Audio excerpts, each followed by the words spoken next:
Welcome to Sleepy Time Stories. Hello, my dear friends. To this peaceful hour where we gently peel back the layers of time, tonight our story takes place in a world far removed from ours, but still tenderly human. Whether you're drifting off or just looking to slow the pace of your evening, I'm grateful you're here. I'd love to hear where you're listening from, what city or country, and what time it is as you press play. It always amazes me how history can bring strangers together. If this kind of calm historical storytelling brings you peace, consider subscribing. We have many more stories to lull us into the quiet night. This isn't some fictional scene from a movie. This was reality in the bohemian cafes of 1920s Paris, where artistic genius and narcotic addiction danced together in a deadly waltz that would forever change the cultural landscape of the modern world. Have you ever wondered how an entire generation of artists could simultaneously create some of humanity's most brilliant works, while slowly destroying themselves with drugs? The answer lies in the shadowy corners of Parisian cafes, where absinthe flowed like water and heroin was as common as coffee. What I'm about to reveal will shatter everything you thought you knew about the romantic notion of the struggling artist. These weren't just creative souls seeking inspiration through chemical means. They were casualties of a perfect storm of post-war trauma, cultural rebellion, and readily available narcotics that turned the City of Light into something far more sinister. Today, I'm going to take you inside the hidden world of heroin havens that masqueraded as artistic sanctuaries.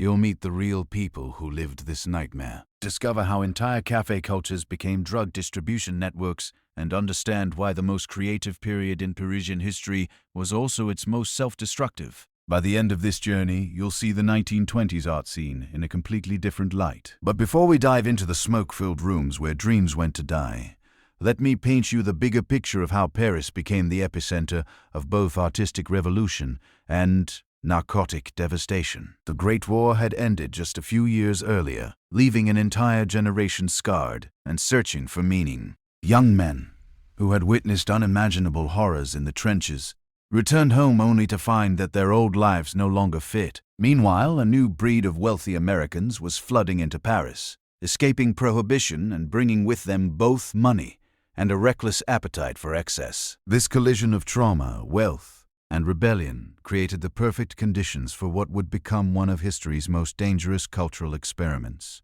The cafes of Marne weren't just serving coffee and croissants. They were dealing in something far more intoxicating and infinitely more destructive. Let me introduce you to Jean-Baptiste Marot, a 24-year-old painter who arrived in Paris in the spring of 1923 with nothing but a battered suitcase and dreams of becoming the next Picasso. Jean-Baptiste had survived Verdun, but the nightmares followed him to his cramped studio apartment near Sacré. Sleep became impossible, so he began frequenting Café de l'Amour, a notorious establishment where the coffee was bitter and the real business happened after midnight. It was here that Jean-Baptiste first encountered the needle. Not as a medical instrument, but as a gateway to a world where the screaming in his head finally stopped. The cafe's owner, a mysterious woman known only as Madame Noire, had connections that ran deeper than anyone suspected. She didn't just serve drinks, she served escape. Within weeks, Jean-Baptiste's artistic output exploded. His paintings took on an otherworldly quality, full of dreamlike imagery and emotional intensity that critics would later call revolutionary. But what they didn't know was that each masterpiece was paid for with a piece of his soul, bought with German-manufactured heroin that flowed through the cafe like a toxic river. Jean-Baptiste wasn't alone. The cafe attracted a rotating cast of damaged souls. American aces running from conservative families, British poets seeking inspiration, German intellectuals fleeing political upheaval, and French artists trying to forget the war. They came for the atmosphere, but stayed for the drugs. Madame Noire understood something that modern drug dealers still exploit today. Creative people make excellent customers. They have just enough money to maintain a habit. They're naturally inclined toward experimentation, and they rationalize their addiction as necessary for their art. She didn't need to push her product. She simply created an environment where it felt inevitable. The cafe operated on multiple levels. To the casual observer, it was simply another bohemian gathering place, where artists discussed philosophy over wine. But if you knew the right words, the right gestures, the right people, you could access a parallel world where heroin was measured in artistic inspiration rather than grams.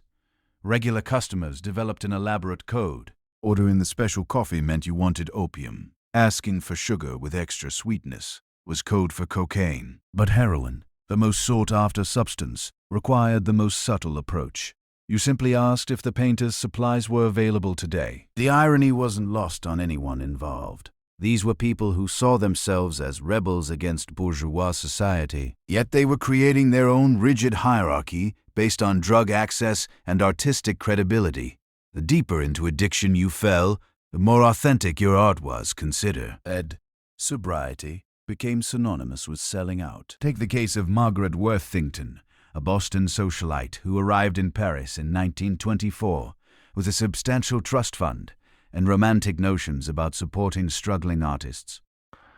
She rented a spacious apartment in the 6th arrondissement and began hosting salons where she would showcase the work of promising young painters and writers. Margaret initially saw herself as a patron of the arts, modern-day media, nurturing the next generation of creative genius. She attended gallery openings, purchased paintings from unknown artists, and prided herself on her sophisticated taste. But sophistication in 1920s Paris meant more than just appreciating cubism or understanding stream of consciousness literature. When Margaret first visited Café des Elmores, she was introduced to a world where artistic appreciation took on physical dimensions. The paintings on the walls weren't just viewed. They were experienced through chemical enhancement that allegedly allowed deeper understanding of the artist's vision. The poetry readings weren't just listened to. They were felt through substances that supposedly opened the mind to new forms of consciousness. Margaret's transformation was gradual, but devastating. She began by occasionally sampling opium during evening salons, telling herself it was research into the artistic process. Within months, she had graduated to heroin, convinced that only through personal experience with the drug could she truly understand the art it inspired. Her apartment became another node in the network of heroin distribution. Artists would arrive ostensibly to show their work, but actually to score drugs.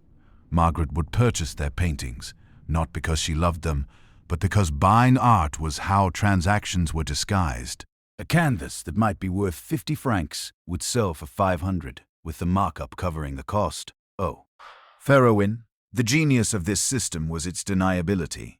If questioned by authorities, everyone involved could claim they were simply participating in the legitimate art market. The drugs were incidental, they would argue, just part of the creative atmosphere that made such groundbreaking art possible. But the reality was far darker. Margaret's trust fund was being systematically drained to feed not just her own addiction, but the habits of an entire network of artists and dealers. Her health deteriorated rapidly.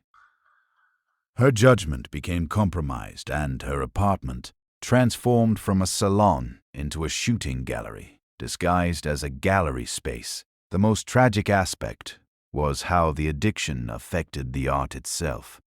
While initial drug use might have enhanced creativity for some artists, prolonged heroin addiction had the opposite effect. The very inspiration that drew artists to the drug eventually disappeared, leaving them creating art solely to fund their next fix. Jean-Baptiste's story illustrates this perfectly. His early heroin influence, paintings, were indeed revolutionary, full of emotional complexity and visual innovation that captured the attention of serious collectors. But as his addiction deepened, his work became increasingly formulaic. He found himself painting the same dreamlike imagery over and over, not because it expressed his artistic vision, but because those were the only paintings that sold to the drug-using collectors who frequented the cafes. The economic ecosystem was entirely circular, and ultimately unsustainable. Artists used drugs to create art, sold art to buy drugs, and attracted buyers who were themselves using drugs to appreciate art. Money flowed in endless loops, but actual value was being destroyed at every step. The art became less innovative, the art became less capable, and the buyers became less capable. and the buyers became less discerning. Meanwhile, Madame Noire and others like her were getting rich by facilitating this destruction. They positioned themselves as cultural facilitators, but they were actually running sophisticated drug operations that used artistic pretension as cover. The cafe provided the perfect front. Irregular hours, eclectic clientele, and a culture that celebrated non-conformity made it nearly impossible for authorities to distinguish between legitimate artistic activity and criminal enterprise. The international nature of the clientele also provided protection. When wealthy Americans or British aristocrats were involved, local police were reluctant to investigate too aggressively. Diplomatic complaints could end careers, and there was always plausible deniability about what was really happening in these establishments.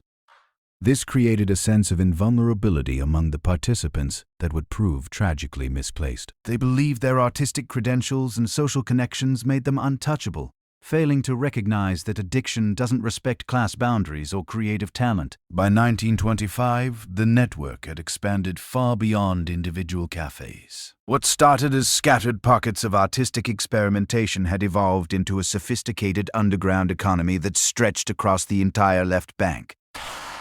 The heroin trade had found its perfect camouflage in the bohemian cafe culture, and the results were both magnificent and horrifying. Consider the evening routine at La Chienne Fume, a cafe that occupied 3 floors of a crumbling building near the Sorbonne. The ground floor maintained the appearance of respectability. Students debated philosophy over cheap wine. Tourists sampled authentic French atmosphere, and local intellectuals held court at their regular tables. But as the night progressed, and the casual customers departed, the real business began. The second floor, accessible only through a narrow stay. IRC, hidden behind a bookshelf, housed what regulars called the laboratory. Here, American expatriate chemist turned dealer Robert Bobby Chen had set up an operation that would make modern drug cartels envious. Bobby had arrived in Paris with legitimate credentials, a chemistry degree from Harvard, and plans to conduct research at the Seine. Instead, he found himself cooking heroin in makeshift labs, using his scientific training to create increasingly pure and potent products. Bobby's customers weren't street addicts, desperate for their next fix. They were discerning consumers who demanded quality and consistency. A batch that was too weak would send artists into withdrawal during crucial creative periods. Too strong and valuable customers might overdose before completing commissioned works. Bobby approached drug manufacturing with the same precision he had once applied to legitimate research, keeping detailed notes on potency levels, customer reactions, and optimal dosing schedules. The third floor of La Chienne served as both gallery and shooting gallery. Paintings hung on walls that had seen countless injections, their colors seeming to shift and dance in the dim gaslight. Artists would arrive with their latest works, hoping to trade canvas for powder. The quality of the art directly determined the quantity of drugs received, creating a perverse market where our artistic merit was measured in milligs of heroin. This system attracted some genuinely talented individuals who might have achieved greatness without chemical assistance. Eliza Dubois, a sculptor from Lyon, possessed extraordinary natural ability that had earned her recognition at legitimate galleries across Europe. But the war had killed her fiancé and shattered her faith in traditional values. She came to Paris seeking not fame, but forgetfulness. Eliza's sculptures, created under the influence of heroin, on qualities that defied conventional artistic categories. Working with clay in a near-trance state, she would spend 18 hours straight shaping figures that seemed to emerge from some collective unconscious. Her pieces captured emotions that viewers couldn't name but immediately recognized. The specific grief of losing someone to senseless violence, the hollow exhaustion of surviving when others hadn't, the desperate hunger for meaning in a world that had revealed its fundamental chaos. Gallery owners noticed Elisa's work immediately. Her sculpture sold for unprecedented sums to collectors who claimed they could feel the artist's pain radiating from the clay itself. What these buyers didn't realize was that they were literally purchasing someone else's suffering, commodified and transformed into aesthetic experience through the medium of narcotic addiction. Eliza's success created its own trap. Each sculpture required deeper states of heroin-induced association to access the emotional rawness that made her work so compelling. She found herself increasing her doses not for pleasure, but for artistic necessity. The drug had become as essential to her creative process as clay or water. Without it, her hands would shake too violently to shape anything. With too much, her consciousness would slip away entirely, leaving her staring at shapeless lumps of clay with no memory of the previous hours. The tragedy was that Elisa's addiction coincided with what should have been the peak of her artistic powers. At 28, she possessed both the technical skill and emotional depth necessary for masterpiece creation. Instead, she was trapped in a cycle where each artistic triumph required a level of drug use that made the next triumph less likely. Meanwhile, the financial mechanics of the Heroin Cafe network were becoming increasingly sophisticated. Transactions were rarely conducted. It's simple cash exchanges. Instead, an elaborate barter system had emerged where art, drugs, sex, and social connections were traded in complex multi-party arrangements that made tracking nearly impossible. A typical transaction might involve an American heiress purchasing a painting for an inflated price, with the excess money used to buy heroin that would be shared with the artist and several intermediaries. The heiress would gain social credibility by supporting avant-garde art. The artists would fund both addiction and basic living expenses, and the dealers would profit while maintaining plausible deniability about their actual business. These arrangements were facilitated by figures like Harry Lost, a former banker who had discovered that his financial expertise was perfectly suited to managing drug distribution networks. Henry never touched heroin himself, viewing addiction as bad business practice, but he understood how to structure transactions that satisfied everyone's needs while minimizing legal exposure.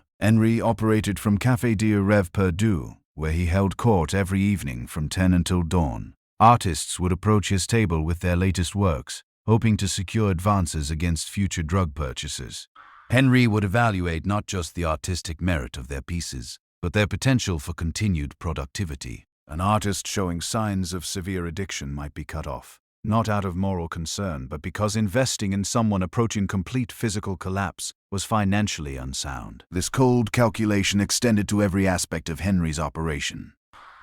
He maintained detailed records of customer reliability, tracking which artists could be trusted to deliver promised works and which were likely to disappear into heroin-induced oblivion.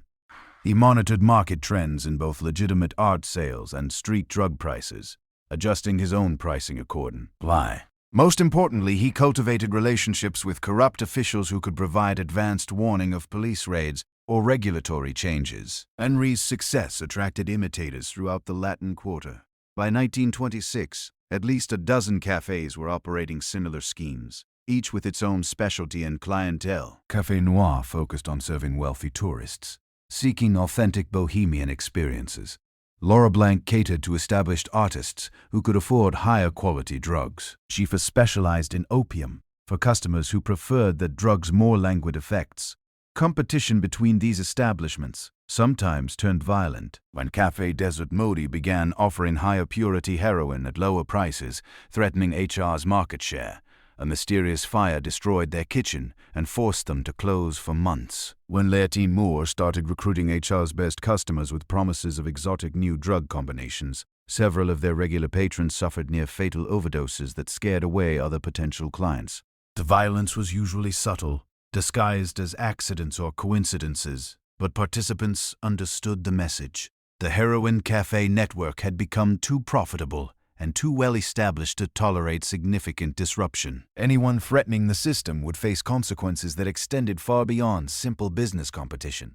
This atmosphere of barely controlled chaos attracted a particular type of personality. People drawn to the heroin cafes weren't just seeking drugs or art, they were seeking danger itself. The possibility of overdose, arrest, financial ruin, or violent retaliation added an element of excitement that made the experience more compelling than simple drug use or artistic appreciation alone. American expatriate writer Jonathan Hayes embodied this attraction to risk. Hayes had inherited substantial wealth, but found conventional life unbearably boring.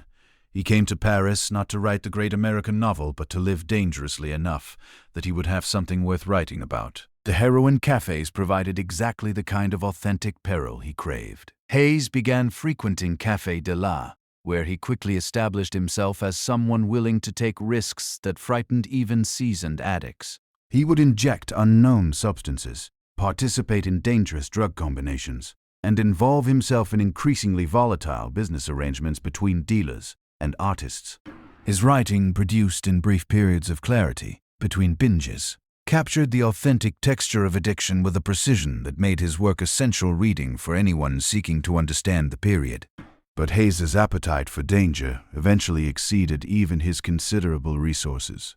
He became involved in a scheme to smuggle heroin from Germany using hollow picture frames, a plan that required him to transport drugs across international borders while maintaining his cover as a legitimate art collector. The profits would have been enormous, but the risks included not just imprisonment, but execution if caught by authorities who were becoming increasingly aggressive about international drug trafficking. Hayes' story illustrates how the heroin cafe culture had evolved beyond simple addiction or artistic experimentation. By the mid-1920s, it had become a complex ecosystem where people used drugs, art, and danger as interchangeable currencies in transactions that satisfied needs far more complicated than simple chemical dependency. The most sophisticated participants understood that they weren't just buying drugs or selling art. They were purchasing experiences that couldn't be obtained through conventional means. The thrill of transgression, the intimacy of shared secrets, the satisfaction of belonging to an exclusive community that operated by its own rules. The heroin was often less important than the ritual surrounding its use, the social connections it facilitated, and the identity it provided to people who felt disconnected from mainstream society.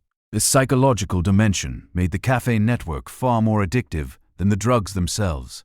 People who successfully overcame their chemical dependencies often found themselves unable to stay away from the social environment where those dependencies had flourished. The cafes offered not just heroin, but a complete alternative reality where conventional moralities, social expectations, and economic relationships were suspended in favor of more immediate and intense forms of human connection. The tragedy was that this alternative reality was ultimately unsustainable. The financial arrangements were too complex, the legal risks too high, and the physical toll too severe for the system to continue indefinitely. By 1927, cracks were beginning to show throughout the network as overdoses increased. Money ran out and authorities began to take notice of what was happening in the supposedly innocent artistic cafes of the left bank. The first major crack appeared in the form of Detective Inspector Claude Bertrand, a methodical man who had spent 20 years building cases against Paris's most elusive criminals. Bertrand wasn't particularly interested in artistic movements or bohemian culture,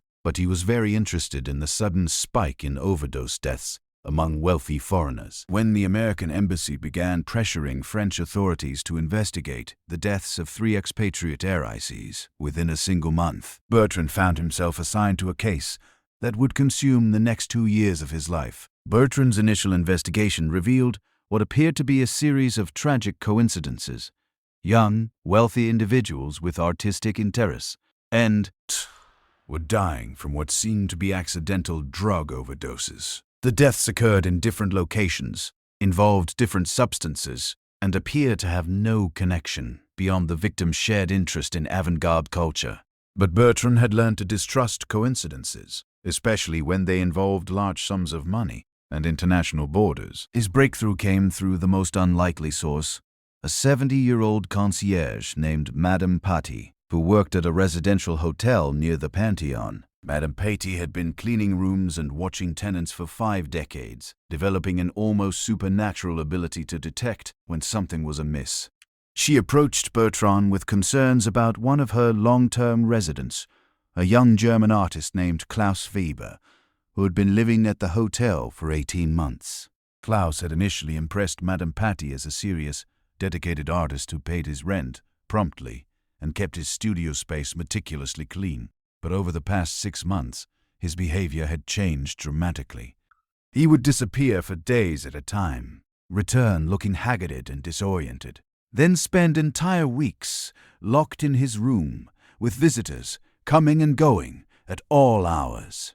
The visitors were always well dressed, often foreign, and they carried packages that seemed too valuable for legitimate art supplies. When Bertrand examined Klaus's hotel registration, he discovered discrepancies that suggested false documentation. Further investigation revealed that Klaus Weber was actually Wilhelm Richter, a former German army medic who had deserted during the final months of the war. Wilhelm possessed medical knowledge that made him valuable to the heroin distribution network, but his illegal status in France made him vulnerable to blackmail and coercion. Bertrand approached Wilhelm carefully, recognizing that fear rather than greed was likely motivating his involvement in the drug trade. During a series of clandestine meetings in small cafes, far from the artistic quarter, Wilhelm gradually revealed the structure and scope of what he called the machine, a distribution network that used artistic culture as both camouflage and customer base. Wilhelm's medical training had made him indispensable to dealers who needed someone capable of treating overdoses without involving legitimate doctors. He had learned to revive unconscious addicts, manage withdrawal symptoms, and even perform minor surgery on customers who had suffered injuries during drug-related accidents. His services were paid for not with money, but with protection from authorities who might investigate his immigration status. Through Wilhelm's testimony, Bertrand began to understand how the cafe network operated as an integrated system rather than a collection of independent establishments. Each cafe specialized in serving different segments of the market: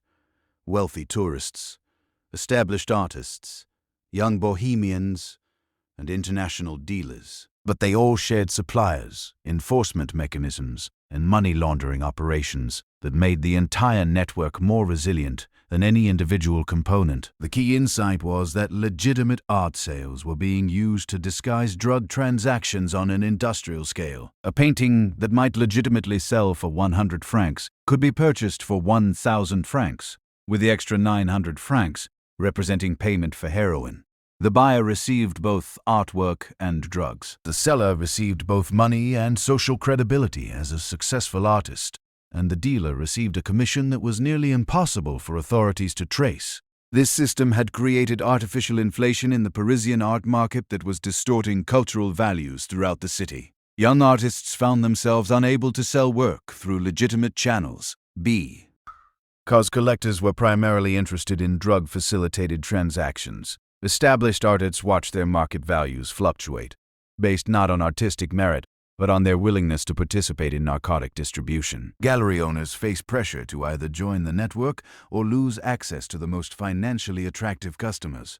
Bertrand's investigation revealed that the corruption extended far beyond artistic circles. Bank officials were facilitating international money transfers that funded drug purchases. Shipping companies were transporting heroin concealed in legitimate art shipments. Even some embassy staff were involved using diplomatic immunity to move drugs and money across borders without customs inspection. The scope of the conspiracy was so vast that Bertrand initially doubted his own findings. How could such an extensive criminal operation exist in plain sight without attracting official attention? The answer lay in the social status of the participants and the cultural prestige associated with supporting avant-garde art. Police were reluctant to investigate activities that involved prominent citizens engaged in what appeared to be sophisticated cultural patronage. Meanwhile, the human cost of the network was becoming impossible to ignore. The overdose death that finally triggered serious official action involved Constance Fairfax, daughter of a British member of Parliament and heir to a shipping fortune. Constance had arrived in Paris 6 months earlier, with plans to study at the Sorbonne and support promising young artists. Her body was discovered in a studio apartment in Mana, surrounded by paintings she had purchased for prices that investigation revealed were 10 times their legitimate market value. Constance's death was particularly tragic because she had been attempting to leave the heroin cafe scene when she overdosed. Letters found in her apartment revealed her growing awareness that she was being manipulated by dealers who viewed her wealth as a resource to be systematically extracted. She had begun refusing to purchase overpriced artwork and had cut off financial support to several artists whose primary talents seemed to be consuming expensive drugs. Her final letter, addressed to her father, but never sent, described a realization that the bohemian culture she had admired from afar was actually a sophisticated trap designed to separate wealthy young people from their money. She wrote about artists who created mediocre work but commanded high prices because they could provide access to heroin. Dealers who posed as cultural sophisticates while running criminal enterprises and cafe owners who facilitated the destruction of everyone who entered their establishments. But Constance's attempt to extract herself from the network had made her dangerous to people whose livelihoods depended on maintaining the system's secrecy. Her overdose occurred just days before she was scheduled to return to London, where she planned to warn other wealthy families about the dangers their children faced in Parisian artistic circles. The timing suggested that her death might not have been accidental, though proving deliberate murder would require evidence that Bertrand was struggling to obtain. The investigation of Constance's death revealed the network's most sinister aspect: systematic targeting of vulnerable wealthy individuals who could be manipulated into funding the entire operation. Dealers had developed sophisticated profiles of ideal customers, focusing on people who possessed substantial financial resources but lacked emotional stability or strong family connections that might interfere with exploitation. Young people recovering from war trauma were particularly valuable targets. Their psychological wounds made them susceptible to addiction, while their social status provided protection from law enforcement. Dealers would identify promising prospects through a network of informants in hospitals, universities, and social clubs. Then orchestrate seemingly accidental encounters in artistic venues where initial drug experimentation could be presented as sophisticated cultural exploration. The process was gradual and carefully managed. A wealthy young person might spend months attending cafe events, purchasing reasonably priced artwork, and developing relationships with artists and intellectuals before being introduced to drugs. By the time chemical dependency developed, they were already emotionally invested in the community that supplied their addiction, leaving men abandoning not just drugs, but their entire social identity and support network. This psychological manipulation was more effective than simple coercion, because it created willing participants who defended the system, even as it destroyed them. Artists genuinely believed they were creating revolutionary work. Buyers convinced themselves they were supporting important cultural movements, and dealers maintained that they were facilitating artistic innovation,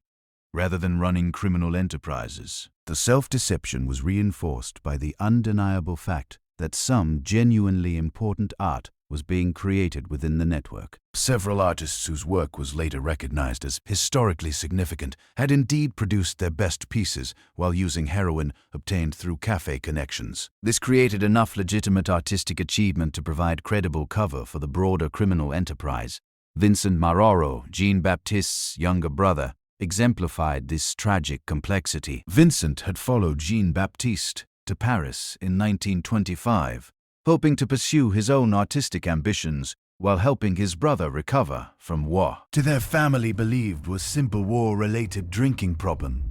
Vincent discovered that Jean-Baptiste's issues extended far beyond alcohol. But he also witnessed his brother creating paintings of extraordinary emotional power and technical innovation.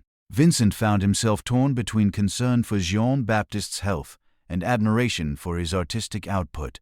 The heroin was clearly destroying his brother's body and mind, but it was also unlocking creative capabilities that seemed impossible to achieve through conventional means. Jean-Baptiste's heroin-influenced paintings were selling to serious collectors and receiving attention from legitimate critics who had no knowledge of the drugs involved in their creation. This dilemma drove Vincent to begin his own experimentation with heroin, initially as research into his brother's creative process, but eventually as an end in itself. Vincent's artistic abilities were less developed than Jean-Baptiste's, but heroin provided access to emotional states and visual perceptions that enhanced his work beyond his natural capabilities. Within months, both brothers were trapped in a cycle where artistic identity and chemical dependency had become inseparable. Their story illustrates how the cafe network corrupted not just individuals, but entire families and social connections. People who arrived in Paris with intentions of helping addicted relatives often became addicts themselves. drawn into a community where drug use was normalized and even celebrated as evidence of artistic authenticity. The economic pressures made escape nearly impossible. Artists who tried to quit heroin discovered that their work produced during sobriety was unmarketable to the collectors who had previously supported them. Gallery owners lost interest in clean artists whose work lacked the intensity that drug use had provided. Social connections evaporate. Diaz's former friends viewed sobriety as betrayal of shared values and experiences. By late 1927, the network had reached a level of integration and sophistication that made it almost indistinguishable from legitimate cultural institutions. Several cafes had expanded into full-scale galleries that mounted serious exhibitions featuring work by both addicted and clean artists. Art critics, who were unaware of the drug connections, wrote favorable reviews that enhanced the reputation of network-affiliated artists in mainstream cultural circles. The most successful participants had learned to navigate between legitimate and criminal aspects of the art world, using their network connections to advance conventional careers while maintaining access to drugs and the social community that provided them. Some artists were simultaneously represented by respectable galleries and cafe-based dealers, selling different types of work to different markets, depending on whether drugs were involved in the transaction. This dual existence required constant management of multiple identities and relationships. An artist might spend morning hours creating conventional work for legitimate galleries, afternoon hours producing drug-influence pieces for cafe buyers, and evening hours socializing with other addicts while maintaining the pretense that their gatherings were purely intellectual or artistic in nature. The psychological strain of maintaining these multiple identities often accelerated the descent into deeper addiction. People who might have maintained moderate drug use for years found themselves increasing consumption to manage the anxiety and exhaustion that came from constantly switching between different versions of themselves. While the financial mechanics of the network were becoming so complex that even sophisticated participants lost track of their actual economic situation.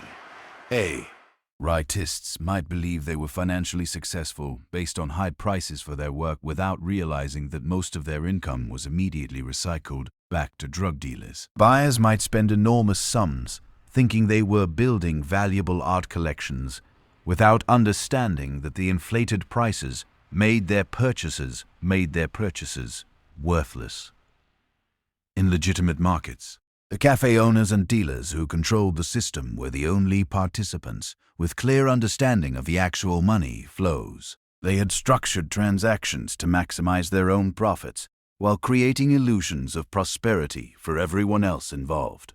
Artists received enough money to maintain their addictions and basic living expenses, but not enough to achieve actual financial independence that might allow them to leave the network. Buyers received enough social status and access to exclusive experiences to justify their expenditures, but not enough genuine artistic value to make their purchases worthwhile investments. The system was designed to keep everyone dependent on continued participation with no clear exit strategy for anyone except the dealers themselves.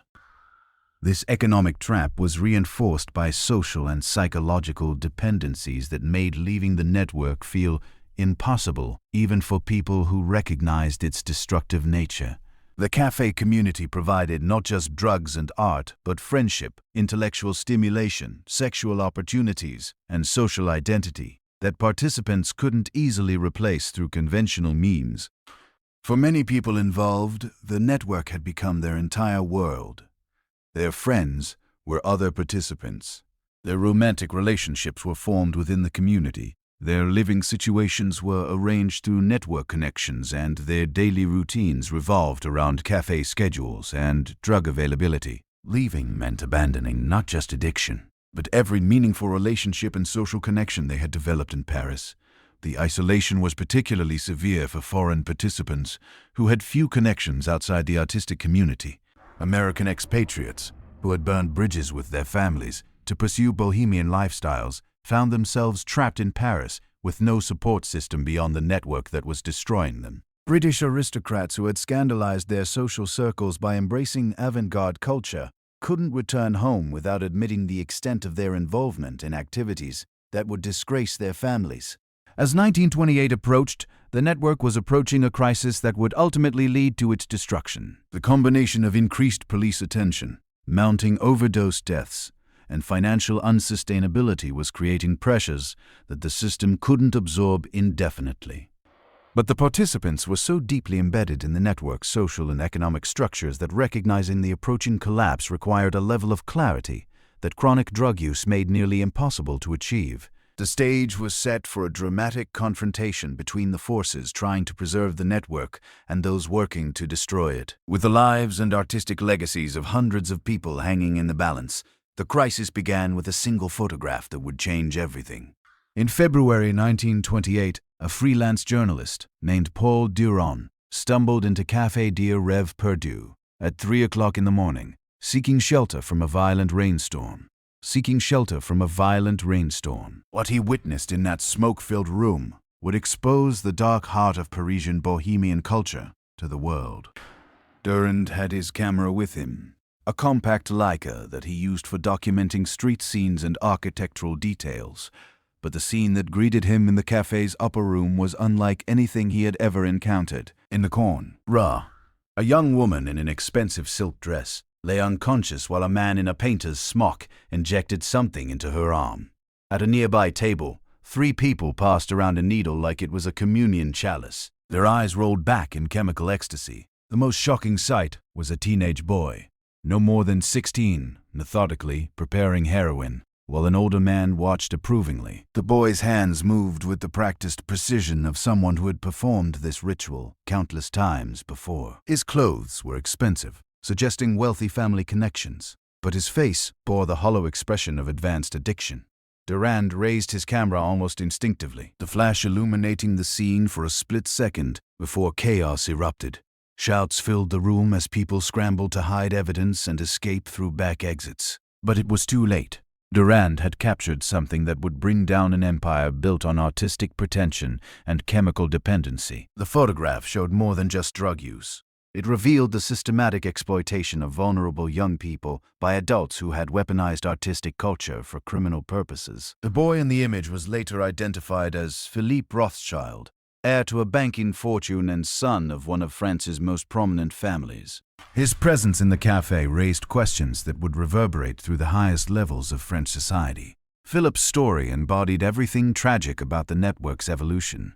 He had arrived in Paris the previous autumn, ostensibly to study literature at the Sorbonne, but actually to escape a family scandal involving financial irregularities at his father's bank. The 16-year-old possessed both enormous wealth and profound emotional vulnerability, making him an ideal target for the cafe operators who specialized in identifying and exploiting such individuals.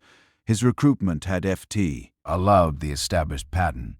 Initial contact came through seemingly innocent cultural events where he met charming artists and intellectuals who appeared genuinely interested in his thoughts about literature and philosophy. These new friends gradually introduced him to increasingly exclusive gatherings, where drug use was presented as sophisticated exploration of consciousness rather than simple addiction. Philip's youth made him particularly susceptible to peer pressure and adult manipulation. The older artists and writers who surrounded him possessed knowledge and experience that he desperately wanted to acquire. When they suggested that true artistic understanding required direct experience with mind-altering substances, he accepted their guidance without question. His financial resources made him valuable beyond his potential. As a simple customer, Philippe had access to banking connections that could facilitate international money transfers, family properties that could serve as storage locations, and social connections that provided entry to circles previously inaccessible to the network. Within months, he had become not just an addict, but an active participant in the criminal enterprise that fed his addiction. The photograph's publication in El Figaro created a sensation that extended far beyond artistic circles. Philip's family immediately hired private investigators to determine how their son had become involved in such activities.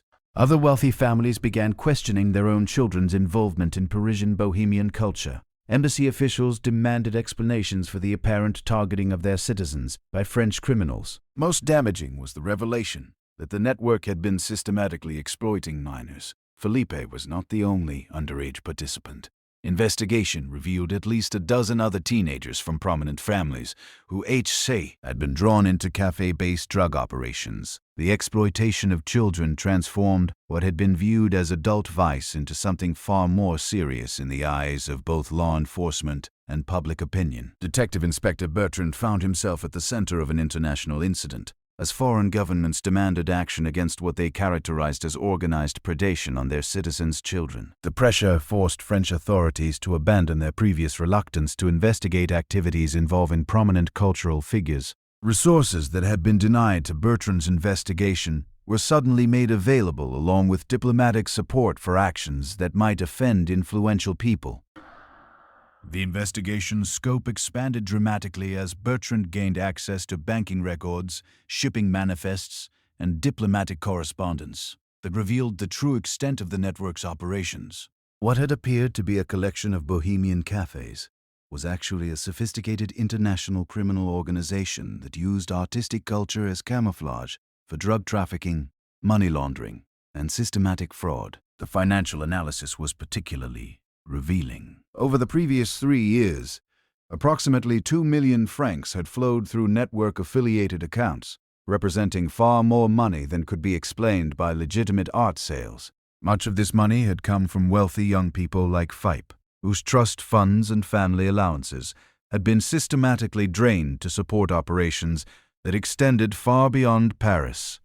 Shipping records revealed regular deliveries of art supplies from Germany, Austria, and Switzerland that actually contained pharmaceutical-grade heroin and cocaine. These shipments were coordinated with the arrival of wealthy tourists and expatriates whose spending patterns had been carefully monitored by network operatives. Embedded in hotels, banks, and social clubs throughout the city. The most shocking discovery was the extent to which legitimate cultural institutions had been compromised by network activities. Several respected galleries were discovered to have been facilitating drug transactions through art sales. Museum curators had been accepting bribes to provide authentication for works whose values were artificially inflated to disguise drug payments. Even some art critics had been paid to write favorable reviews of network-affiliated artists, creating false reputations that supported the entire criminal enterprise. The corruption extended to law enforcement itself. Bertrand's investigation revealed that several police officials had been receiving payments to ignore network activities or provide advanced warning of planned raids. This explained how the cafes had operated openly for years without significant interference from authorities who were supposedly monitoring criminal activity in their jurisdictions. The revelation of police corruption created a crisis within the prefecture that threatened to destabilize law enforcement throughout Paris. Officials who had been compromised faced not only criminal charges, but complete destruction of their careers and reputations. Some chose suicide rather than face the consequences of their involvement in activities that had facilitated the exploitation of children and the corruption of cultural institutions. Meanwhile, network participants were beginning to realize that their world was collapsing around them. The publication of Durand's photograph had made continued operations impossible, but many people involved were too addicted to drugs or too financially dependent on the system to simply walk away. Desperate attempts to maintain operations only accelerated the network's destruction as increased activity attracted even more official attention. Henri Lacoste, the former banker who had managed financial operations from Café Deer of Parisian, recognized the situation's hopelessness earlier than most participants. In March 1928, he liquidated his assets and disappeared from Paris, leaving behind only a cryptic note suggesting that he had returned to legitimate banking in a location where artistic appreciation does not require pharmaceutical enhancement. Henri's departure triggered panic among other network operators who realized that someone with detailed knowledge of their financial arrangements was now beyond their control. Several other key figures attempted similar escapes, but most lacked Henri's financial sophistication and international connections. Their flight attempts only provided authorities with additional evidence of criminal activity while leaving behind operations that quickly devolved into chaos. Without experienced management, The remaining cafes began operating with increasing desperation and decreasing concern for the safety of their customers. Drug quality became inconsistent as suppliers lost confidence in the network's ability to pay its debts. Violence erupted as different factions fought for control of the most profitable operations.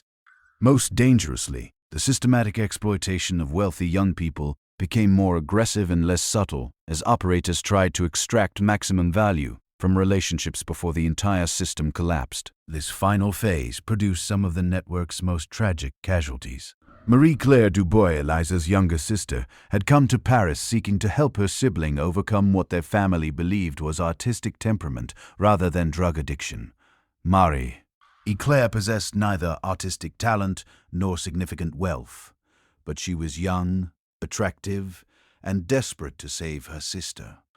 Network operators quickly identified her as someone who could be manipulated through emotional rather than financial incentives. Marie-Claire's exploitation followed a pattern that investigators would later discover had been used against dozens of other family members and friends of network participants. She was gradually drawn into cafe society through her legitimate concern for Elise, then convinced that understanding addiction required personal experience with drugs. Her initial resistance was overcome through carefully orchestrated peer pressure and emotional manipulation that presented drug use as evidence of love and loyalty to her sister. Within weeks, Marie-Claire had become addicted to heroin, while believing she was conducting research that would help her save Elise. The two sisters spent their final months together in a shared delusion that their drug use was somehow therapeutic, each believing she was helping the other, while both spiraled toward destruction. Their deaths, which occurred within days of each other in April 1928, epitomized the network's ability to corrupt even the most well-intentioned relationships. The Dubois deaths marked a turning point in public perception of the network. Previous casualties could be dismissed as the unfortunate consequences of adult choices. But Marie-Claire's story revealed how the system actively recruited and destroyed people whose only crime was loving someone already trapped within its operations. The systematic targeting of family members and friends transformed drug trafficking into something resembling a contagious disease that spread through social connections rather than simple criminal association. Detective Inspector Bertrand used the public outrage generated by cases like the Dubois sisters to justify increasingly aggressive investigative tactics. Simultaneous raids on 12 network-affiliated locations in May 1928 resulted in the arrest of over 60 people and the seizure of evidence that finally provided a complete picture of the organization. Structure and operations. The evidence revealed that what had begun as informal drug dealing in bohemian cafes had evolved into a criminal enterprise with sophisticated operational procedures, financial management systems, and strategic planning capabilities. The network maintained detailed records of customer preferences, spending patterns, and psychological vulnerabilities that were used to maximize extraction of money from each target. Personnel files contained evaluations of employees based on their ability to manipulate specific types of victims, with bonuses paid for successfully recruiting wealthy or influential new customers. Most disturbing were the planning documents that revealed the network's intention to expand operations beyond Paris. Similar cafe-based operations were being established in London, New York, and Berlin, using lessons learned from the Parisian experiment to create more efficient and profitable criminal enterprises. The systematic exploitation of artistic culture was being packaged as a business model that could be replicated in any location with sufficient concentrations of wealthy young people seeking cultural authenticity. The international scope of the planned expansion elevated the investigation from local law enforcement matter to international security concern. Foreign governments that had initially pressured France to address the exploitation of their citizens now recognized that similar threats might emerge in their own territories.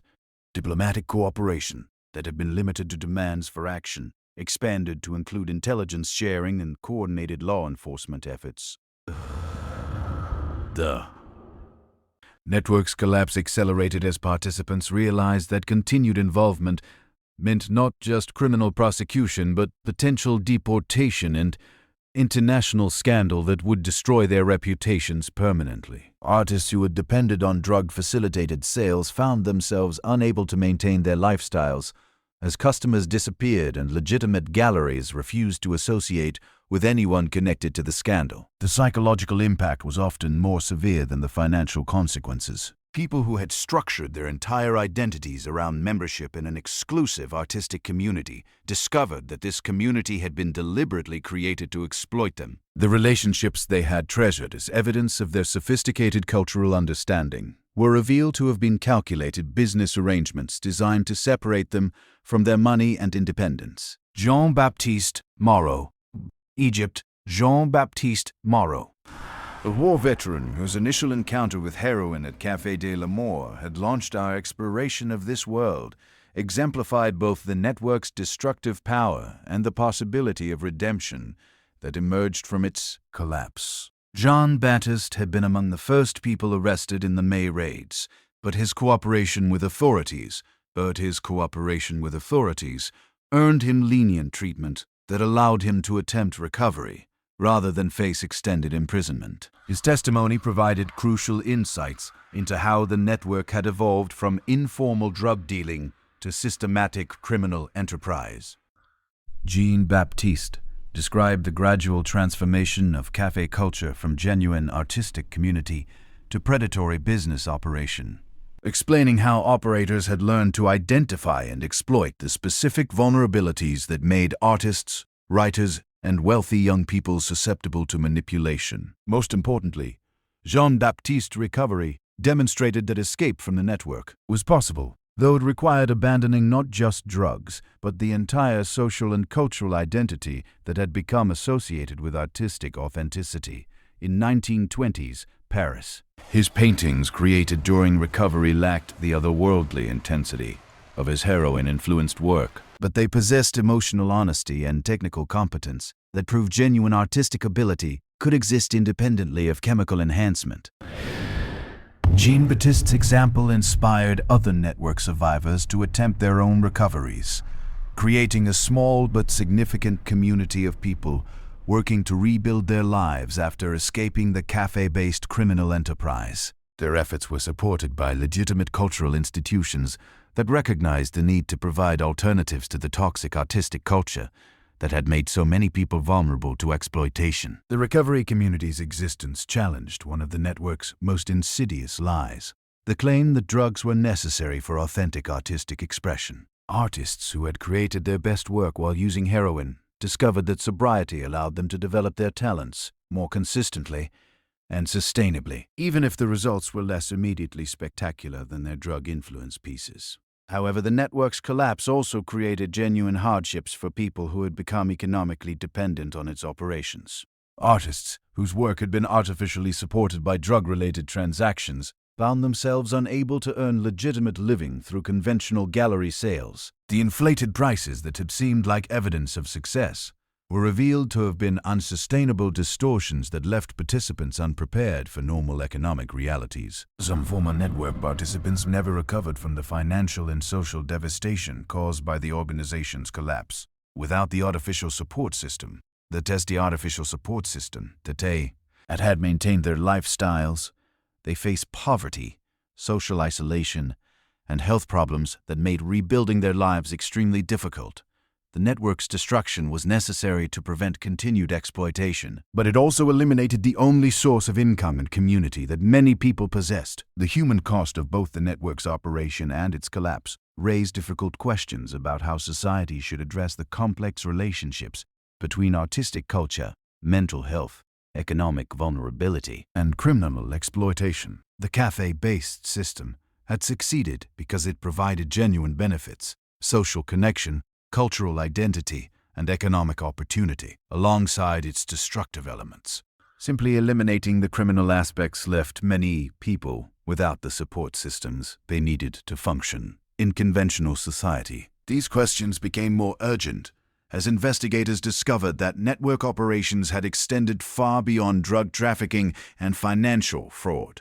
The systematic collection of information about wealthy families about wealthy families. Government officials and cultural institutions had created intelligence assets that could be used for blackmail, political manipulation, and industrial espionage. The network's collapse had prevented these capabilities from being fully developed, but their existence suggested that cafe-based criminal organizations could pose threats to national security as well as individual welfare. The investigation's revelations transformed how authorities throughout Europe approached the intersection of cultural activities and criminal behavior. Police departments established specialized units trained to recognize how legitimate, artistic, and intellectual communities could be infiltrated and exploited by criminal organizations. Educational institutions developed programs designed to help young people recognize and resist manipulation techniques that targeted their desires for cultural sophistication and social acceptance.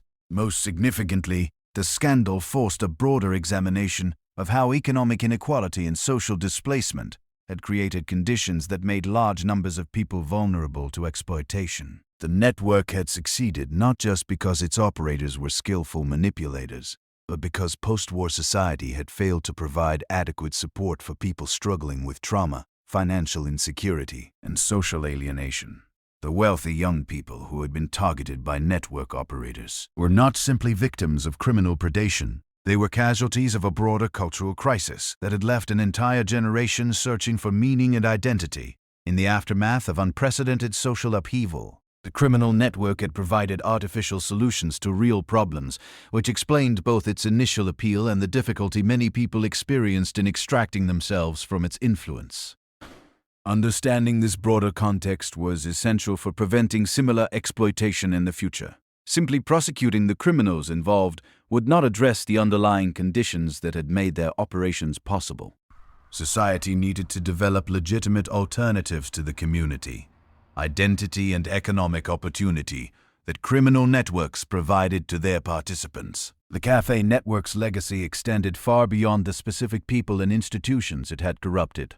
Its operations had demonstrated how criminal organizations could exploit cultural prestige and social status to legitimize activities that would be immediately recognized as dangerous if presented in more obvious criminal contexts. This insight would prove valuable as authorities encountered similar schemes in other cities and cultural movements throughout the 20th century. The network had also revealed how international criminal organizations could use cultural exchange and artistic collaboration to facilitate activities that cross national borders and jurisdictional boundaries. The techniques developed by cafe operators for moving money, people, and contraband through legitimate cultural channels would be adopted by other criminal enterprises seeking to exploit globalized cultural and economic systems. Perhaps most importantly, Egypt.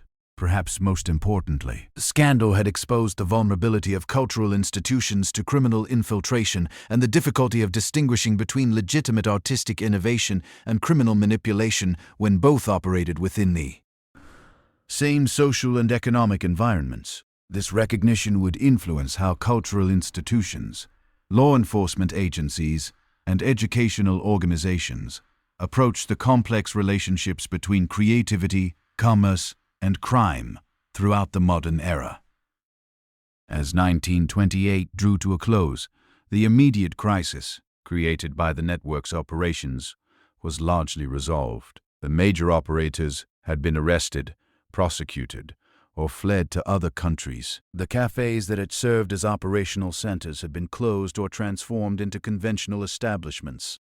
The artificial art market that had sustained the entire enterprise had collapsed, forcing participants to seek legitimate alternatives or abandon their cultural aspirations entirely. But the deeper questions raised by the network's existence remained unanswered. How could society prevent the emergence of similar criminal enterprises while preserving the cultural dynamism and social freedom that made artistic innovation possible? How could legitimate institutions provide the community, identity, and economic opportunity that made criminal alternatives attractive to vulnerable individuals?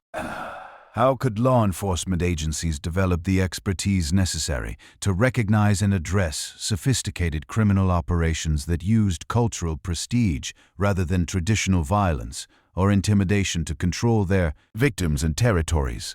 These questions would continue to challenge policymakers, cultural leaders, and law enforcement professionals as they worked to understand and address the complex legacy of the heroin havens that had masqueraded as Parisian cafes during the 1920s. The network's collapse had ended one chapter in the history of organized crime and cultural exploitation,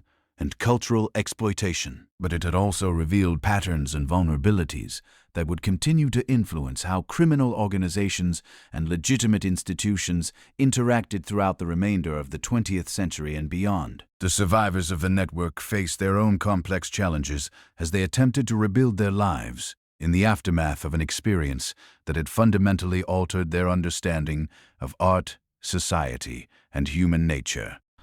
Some would successfully create new identities and careers that incorporated lessons learned from their involvement in criminal activities. Others would struggle for decades with the psychological, financial, and social consequences of their participation in a system that had promised artistic authenticity while delivering systematic exploitation. Their stories would serve as warnings for future generations about the dangers of allowing criminal organizations to exploit cultural movements in artistic communities. But they would also demonstrate the resilience of human creativity and the possibility of redemption, even after the most profound betrayal of trust and corruption of ideals. The network's tentacles had spread far beyond what even Detective Inspector Bertrand had initially comprehended. As winter descended upon Paris in late 1928, a new revelation emerged that would shake the foundations of European high society. The cafe operators hadn't simply been targeting random wealthy individuals. They had been systematically infiltrating the most powerful families across the continent through a web of connections that stretched from banking houses to royal courts. The discovery came through an unlikely source, a leather-bound journal discovered in the ruins of Café Morpheus after a suspicious fire had gutted the establishment in November.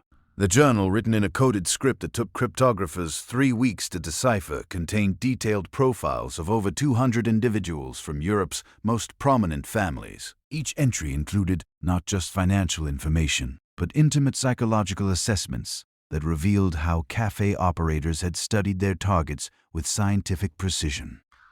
Lady Catherine Pembroke's entry was typical of the journal's chilling thorough, as typical of the journal's chilling thoroughness. The 22-year-old daughter of a British textile magnate had arrived in Paris in the spring of 1927, fleeing an arranged marriage to a man 3 decades her senior. The journal noted her profound need for paternal approval, coupled with rebellious rejection of traditional authority figures, identifying this contradiction as the key to her eventual recruitment. Catherine's manipulation had been orchestrated over months through carefully planned encounters that appeared entirely coincidental. Her first contact with the network came through a charming Belgian count who struck up a conversation at a legitimate gallery opening, praising her sophisticated taste in avant-garde sculpture. The count, whose noble title was entirely fabricated, had been specifically chosen because his apparent aristocratic background would appeal to Catherine's class consciousness. While his continental mannerisms suggested the kind of sophisticated rebellion she craved, their subsequent relationship followed a pattern that the journal revealed had been used successfully dozens of times. The Count introduced Catherine to increasingly exclusive cultural events, where drug use was gradually normalized through association with artistic sophistication. Her initial resistance was overcome not through direct pressure, but through carefully orchestrated social situations, where refusing to participate would have meant social isolation from the only community in Paris that seemed to you.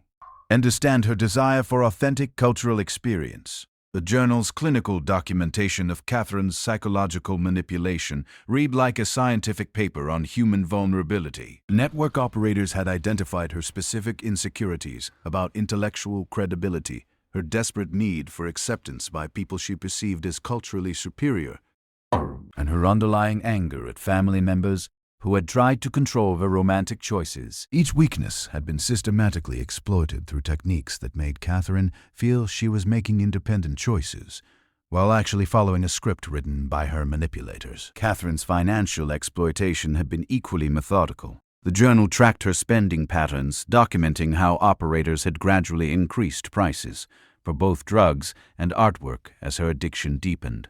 Initial purchases of 50 francs had escalated to transactions of several thousand francs as Catherine's tolerance increased and her judgment deteriorated. By the time of her arrest in the May raids, she had spent nearly her entire inheritance on purchases that investigation revealed were worthless outside the artificial market created by the criminal network. But Catherine's case was remarkable not for its exploitation techniques, which were repeated throughout the journal with mechanical consistency, but for what happened after her arrest. Unlike many network participants who collapsed psychologically when confronted with evidence of their manipulation, Catherine channeled her rage at being deceived into cooperation with authorities that proved devastatingly effective. Catherine possessed intimate knowledge of a network operations from the customer perspective, but she also had something equally valuable: detailed understanding of how the organization had infiltrated legitimate high society. Her social connections and aristocratic background had given her access to information that working-class addicts and struggling artists never possessed. She knew which embassy officials had been compromised, which banking executives had facilitated money laundering, and which cultural institutions had been corrupted by network influence. Her testimony revealed that the cafe-based operations were only the visible portion of a criminal enterprise that extended into the highest levels of European society.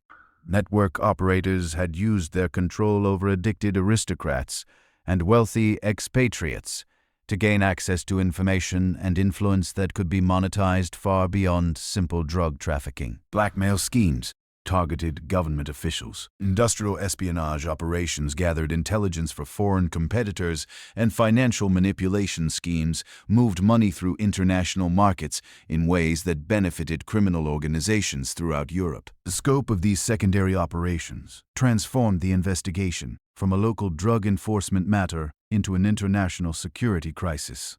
French authorities discovered that network operators had been selling information about military contracts, diplomatic negotiations, and industrial innovations to buyers whose identities remained hidden behind layers of intermediaries and coded communications. The cafe addicts had unknowingly served as intelligence assets, whose social connections and family relationships provided access to secrets that could influence everything from stock prices to international treaties. Catherine's revelations about the network's intelligence operations led to one of the most shocking discoveries of the entire investigation. Prince Alessandro de Monte Crocis, heir to one of Italy's oldest noble families and a frequent visitor to Parisian cafe society, had been systematically feeding information about Italian military preparations to network operators who were selling it to German intelligence services still operating despite the war's official conclusion. Alessandro's recruitment had followed the same pattern documented throughout the journal: initial contact through seemingly accidental encounters, gradual introduction to drugs through cultural activities, and steady escalation of both addiction and financial exploitation. But Alessandro's political connections had made him valuable for purposes that extended far beyond the money he could provide through inflated art purchases. Network operators had encouraged Alessandro's drug dependency, specifically to compromise his judgment and loyalty to his own country. His addiction had made him desperate for continued access to heroin, while his social position provided access to military and diplomatic information that foreign intelligence services were willing to pay enormous sums to obtain. The cafe operators served as intermediaries in transactions that generated profits far exceeding anything possible through simple drug dealing. Alessandro's case revealed how the network had evolved from criminal enterprise to national security threat. The systematic targeting of individuals with access to sensitive information suggested coordination with foreign intelligence services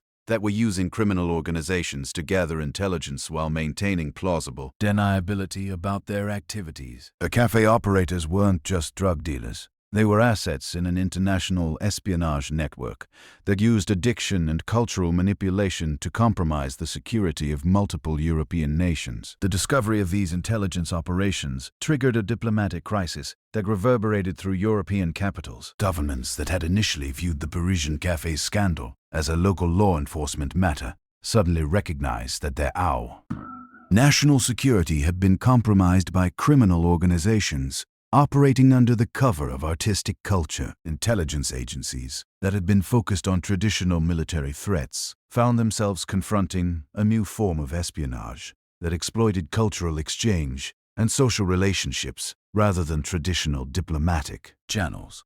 The investigation's expansion into intelligence matters also revealed how the network's financial operations had been far more sophisticated than initially understood. Money generated through drug sales and art fraud had been invested in legitimate businesses that provided both cover for criminal activities and additional sources of revenue that could be used to expand operations. Network operators had purchased shares in shipping companies that transported their contraband, invested in banks that laundered their money, and acquired real estate that served as operational bases or generating rental income. Most disturbing was the discovery that network profits had been used to establish similar operations in other European cities. The Parisian cafe system was revealed to be a prototype for criminal organizations that were being replicated in London, Berlin, Vienna, and Rome. Each new operation had been refined based on lessons learned from the Paris experiment, making them more efficient at identifying targets, more sophisticated in their manipulation techniques, and more resistant to law enforcement detection. The international expansion of cafe-based criminal operations created enforcement challenges that existing law enforcement agencies were poorly equipped to address. Police departments that were organized to handle local crime found themselves confronting criminal networks that operated across national boundaries and used legitimate cultural institutions as cover for illegal activities. Traditional investigative technique that relied on informants and surveillance were inadequate for addressing organizations that use psychological manipulation and social relationships rather than violence and intimidation to control their territories and victims. The complexity of these challenges was illustrated by the case of Dr. Hermann Weiss, a respected psychiatrist from Vienna who had been drawn into the network through his legitimate research into the therapeutic potential of various drugs. Weiss had initially visited Parisian cafes to observe how artists use substances to enhance creativity, hoping to develop treatments for patients suffering from depression and anxiety disorders that traditional medicine seemed unable to address effectively. Weiss's scientific training and medical credentials had made him an ideal target for network operators who recognized the value of having a legitimate medical professional associated with their activities. His presence in cafe society provided credibility that helped attract other potential customers, while his psychiatric expertise could be used to develop more effective manipulation techniques for targeting vulnerable individuals. The network had gradually compromised Weiss through techniques that exploited his genuine desire to help patients and advance medical knowledge. He was encouraged to experiment with increasingly powerful drugs, initially for research purposes, but eventually to satisfy his own growing addiction. His medical practice in Vienna became a source of pharmaceutical supplies that were diverted to network operations, while his patient relationships provided access to wealthy individuals who could be targeted for recruitment. Weiss's involvement illustrated how the network had learned to exploit professional ethics and altruistic motivations as effectively as personal vulnerabilities and financial greed. His belief that he was conducting important medical research had been manipulated to make him complicit in criminal activities that contradicted everything he claimed to believe about helping people and advancing human knowledge. The psychological manipulation had been so sophisticated that Weiss continued to believe he was serving legitimate medical purposes even after his arrest and confrontation with evidence of his role in systematic criminal exploitation. The Weiss case also revealed how the network had been developing techniques for large-scale psychological manipulation that could be applied to populations rather than just individuals. His psychiatric expertise had been used to create recruitment protocols that could identify vulnerable people through observable behavioral patterns, manipulation scripts that could be used by relatively untrained operatives to achieve consistent results, and control mechanisms that could maintain loyalty and compliance even when participants began to recognize the criminal nature of their activities.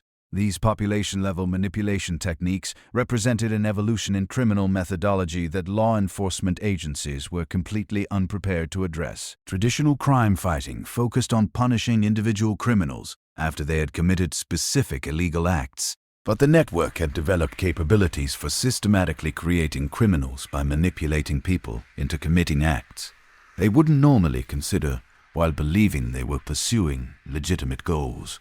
The implications extended far beyond law enforcement into fundamental questions about free will, moral responsibility, and social control.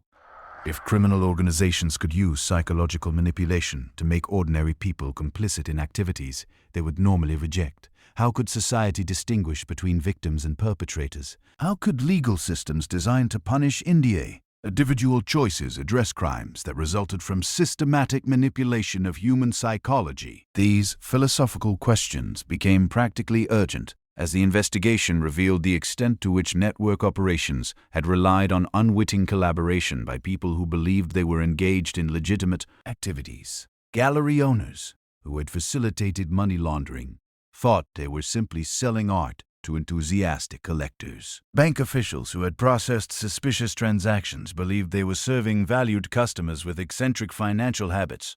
Even some police officials who had ignored network activities had been convinced they were protecting artistic freedom rather than enabling criminal enterprises. The scale of unwitting collaboration suggested that the network's success had depended not just on criminal skill, but on exploiting the trust and good intentions that made civilized society possible. By disguising criminal activities as cultural and artistic pursuits, network operators had been able to recruit accomplices from among the most respected and of society. The revelation well-intentioned members that their trust had been systematically exploited created a crisis of confidence that extended far beyond the immediate participants in network activities. This crisis was exemplified by the case of Father Michel Dubois, a Catholic priest whose genuine desire to help troubled young people had been exploited to provide network operators with access to vulnerable individuals from respectable families.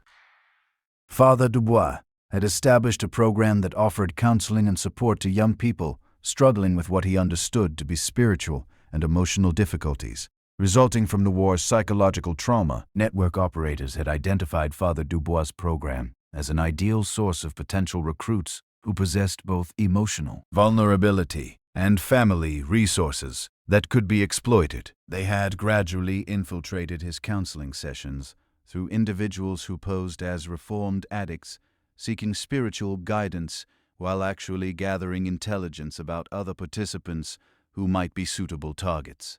For recruitment, the manipulation of Father Dubois had been particularly sophisticated because it exploited his religious convictions rather than challenging them. Network operatives had convinced him that helping troubled young people required understanding their struggles through direct experience, gradually leading him to believe that limited experimentation with drugs was necessary for effective ministry to addicted individuals. Father Dubois's involvement had provided network operators with both legitimacy and access that would have been impossible to obtain through purely criminal means.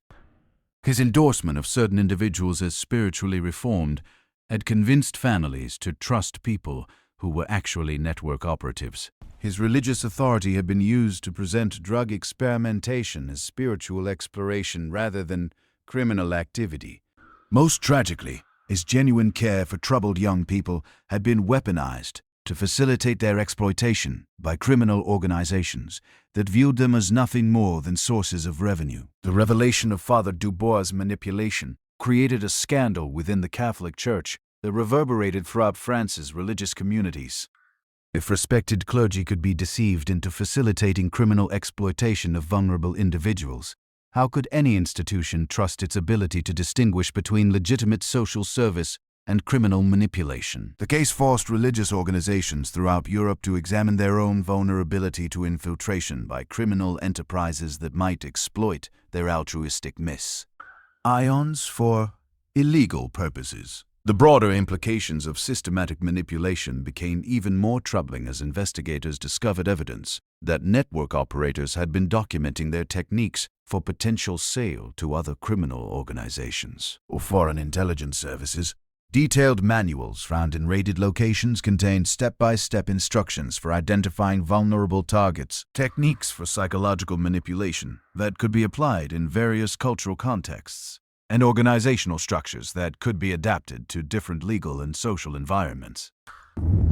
These manuals represented a form of criminal intellectual property that could be used to replicate network operations in any location with suitable populations of wealthy, psychologically vulnerable individuals. The techniques that had been developed through years of experimentation in Parisian cafes could be applied to exploit similar populations in other cities, creating a potential epidemic of criminal organizations that used cultural manipulation rather than traditional violence to achieve their goals. The existence of these instructional materials also suggested that network operators had been planning expansion on a scale that would have transformed them from regional criminal enterprise to international threat capable of influencing political and economic systems throughout Europe.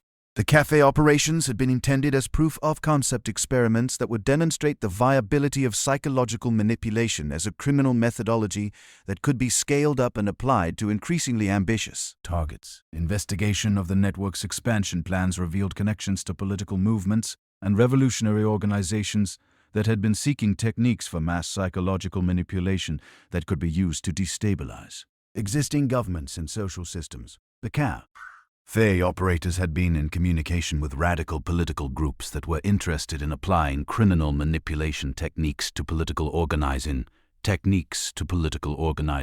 creating possibilities for criminal political alliances that could threaten the stability of democratic institutions. These connections between criminal manipulation and political radicalism created new categories of security threats that existing institutions were poorly equipped to address. Law enforcement agencies trained to handle traditional crime lacked expertise in political intelligence, while intelligence services focused on foreign threats had limited understanding of domestic criminal organizations. The intersection of crime and politics created jurisdictional ambiguities that criminal organizations could exploit to avoid effective law enforcement response. The complexity of these intersections was illustrated by the case of Dmitry Volov, a Russian immigrant who had fled the Bolshevik Revolution and arrived in Paris with minimal resources but extensive connections to other displaced aristocrats and political refugees. Volov had been recruited by network operators not for his personal wealth, which was limited, but for his access to a community of politically displaced individuals who possessed both valuable intelligence and desperate need for the kind of community and purpose that criminal organizations could provide. Volov's recruitment had followed techniques documented in the network's instructional materials, but adapted to exploit political rather than purely personal vulnerabilities. His anger at the communist revolution that had destroyed his family's position was channeled into activities that he believed were contributing to counter-revolutionary efforts, while his addiction to drugs provided through network connections ensured his continued compliance with increasingly compromising demands through Egypt. Volov network operators had gained access to information about immigrant political activities, foreign intelligence operations targeting Soviet interests and financial networks that supported anti-communist organizations throughout Europe. This intelligence was valuable to multiple buyers, including Soviet agents who were willing to pay substantial sums for information about immigrant activities and Western intelligence services that wanted to monitor both Soviet operations and immigrant organizations that might be infiltrated by communist agents.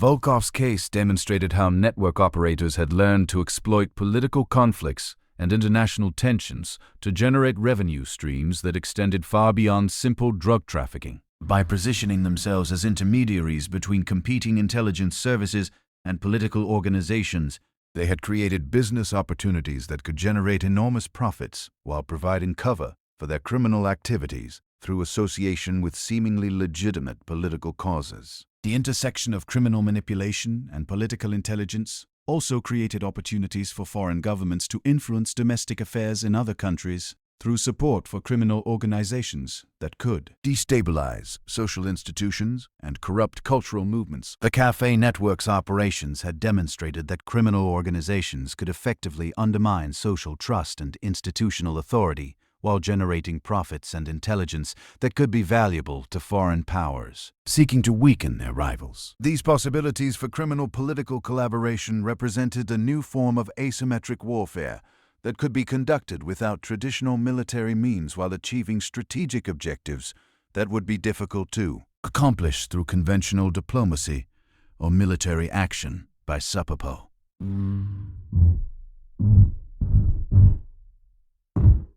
Egypt, rutting criminal organizations that specialized in psychological manipulation and social corruption Foreign governments could potentially destabilize rival nations from within while maintaining plausible deniability about their involvement in hostile activities. The recognition of these possibilities transformed the cafe network investigation from criminal law enforcement matter to national security priority that required coordinations between multiple government agencies and international partners. The techniques that had been developed for exploiting individual vulnerabilities were recognized as potentially applicable to societal vulnerabilities that could threaten the stability of democratic institutions and social systems. As 1929 began, the investigation had evolved far beyond its original focus on drug trafficking and art fraud to encompass questions about psychological warfare, political subversion, and the vulnerability of open societies to systematic manipulation by hostile actors. The heroin havens that had masqueraded as bohemian cafes had revealed weaknesses in modern civilization that would continue to challenge policymakers and security professionals throughout the 20th century and beyond. The network's participants found themselves caught in the middle of conflicts they had never understood. Their personal struggles with addiction and exploitation transformed into elements of larger political and security battles that would determine the future of European civilization. Their stories of manipulation and betrayal had become cautionary tales about the vulnerability of individual freedom. In an age when psychological manipulation had become a weapon that could be wielded by criminal organizations and hostile governments with equal effectiveness. The cafe culture that had once promised artistic authenticity and cultural sophistication had been revealed as a sophisticated trap designed to exploit the very human desires for meaning, community, and creative expression that made civilization worth preserving. Understanding how these desires had been weaponized would be essential for protecting future generations from similar exploitation while preserving the cultural freedom and social openness that criminal organizations had learned to exploit so effectively. The investigation continued to reveal new layers of complexity and international connection that suggested the full scope of the network's operations might never be completely understood. But the evidence already gathered had provided insights into human vulnerability and criminal methodology that would influence law enforcement, intelligence operations, and social policy for decades to come. The heroin havens of 1920s, Paris had become a laboratory for techniques of social manipulation that would echo through history, long after the last cafe had been closed and the final participant had faced justice for their role in one of the most sophisticated criminal conspiracies of the modern era. The investigation's tentacles reached into the most unexpected corners of European society, revealing how the network had systematically targeted not just individuals, but entire institutions that formed the backbone of civilized order. As spring arrived in Paris in 1929, Detective Inspector Bertrand discovered that the corruption extended into realms that shocked even his cynical sensibilities. The breakthrough came through Countess Isabella von Habsburg, a legitimate Austrian aristocrat whose addiction had made her a willing accomplice in schemes that threatened the very foundations of European banking. Isabella's story began in the autumn of 1926, when she arrived in Paris, fleeing a marriage scandal that had destroyed her reputation in Vienna's conservative social circles. At 35, she possessed both the sophistication to navigate high society and the desperation that made her vulnerable to exploitation. Isabella's recruitment had been orchestrated by someone calling himself Baron Frederick von Seckendorf, whose noble credentials were as fabricated as his charm was genuine. The Baron understood that Isabella's disgrace in Austrian society had created a hunger for acceptance that could be satisfied through association with Paris's avant-garde cultural movements. He introduced her to café society as a refuge, where her past scandals would be viewed as evidence of sophisticated rebellion rather than moral failure. The Baron's manipulation of Isabella was masterful in its subtlety.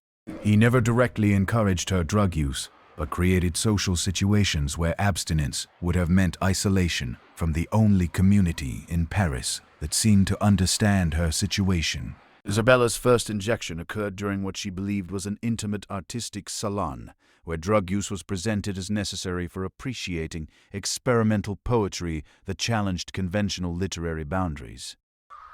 Within months, Isabella's addiction had progressed to the point where maintaining her habit required increasingly desperate financial measures. Her family's Austrian properties provided collateral for loans that were channeled through network-controlled banks, creating paper trails that disguised drug transactions as legitimate business investments. But Isabella's value to the network extended far beyond her personal wealth. Through her Habsburg connections, Isabella possessed access to information about European royal families, diplomatic negotiations, and financial arrangements that could influence everything from currency values to territorial disputes.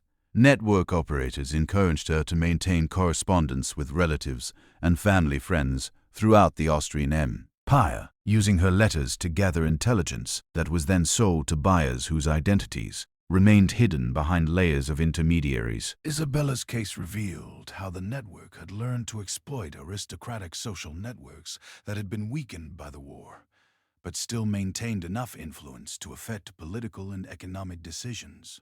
Noble families that had lost political power still possessed social connections and insider knowledge that could be valuable to criminal organizations seeking to manipulate markets or influence government policies. The systematic exploitation of aristocratic networks was coordinated by someone the investigation never fully identified, known only as the architect. This individual possessed intimate knowledge of European noble genealogies, diplomatic protocols, and financial systems that suggested either aristocratic background or professional training in intelligence operations. The architect never appeared in person at cafe gatherings, but their influence was evident in the sophisticated strategies used to target and exploit specific noble families.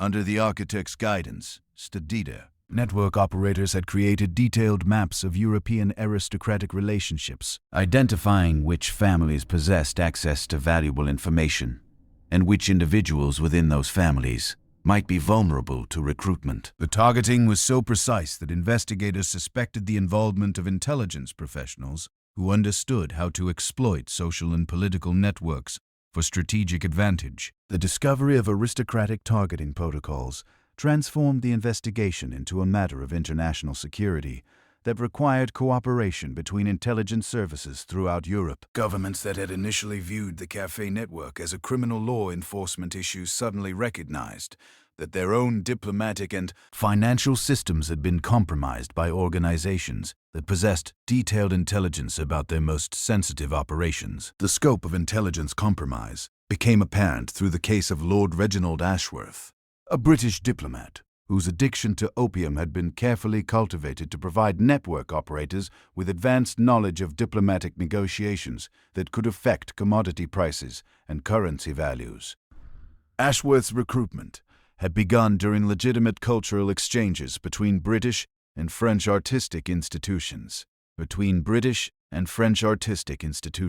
making his compromise virtually undetectable to security services that focused on traditional espionage threats. Ashworth's diplomatic position had provided access to information about trade agreements, military treaties, and colonial policies that network operators sold to buyers who used the intelligence to manipulate financial markets. The profits generated through this insider trading were far greater than anything possible through simple drug trafficking, demonstrating how criminal organizations could leverage cultural infiltration to access economic opportunities that traditional criminals could never exploit. The financial manipulation schemes revealed through Ashworth's case were so sophisticated that they required cooperation between criminal organizations and legitimate financial institutions throughout Europe. Banks that processed suspicious transactions had been convinced they were facilitating legitimate business activities by clients whose aristocratic credentials and cultural interests disguised the criminal nature of their operations. Investigation of these financial networks revealed that network operators had been systematically infiltrating legitimate banking institutions through employees who were gradually compromised through drug addiction and social pressure. Bank clerks who frequented Café Soxy. Thai found themselves processing transactions that they were told involved art sales or cultural exchanges, while actually facilitating money laundering operations that moved criminal profits through international financial systems. The banking infiltration was coordinated by Henry Lacoste's successor, a mysterious figure known as the Treasurer, who possessed expertise in international finance that allowed the network to exploit regulatory gaps between different national banking systems. The Treasurer had established a web of shell companies and offshore accounts that made tracking criminal profits virtually impossible while creating legitimate-appearing paper trails that satisfied banking compliance requirements. The sophistication of these financial operations suggested involvement by professionals with extensive experience in international banking and investment management. The network had recruited individuals from legitimate financial institutions who possessed both technical expertise and access to systems that could be exploited for criminal purposes. Their involvement had transformed simple drug trafficking into a complex financial conspiracy that threatened the integrity of European banking systems. The investigation of banking infiltration led to one of the most shocking discoveries of the entire case.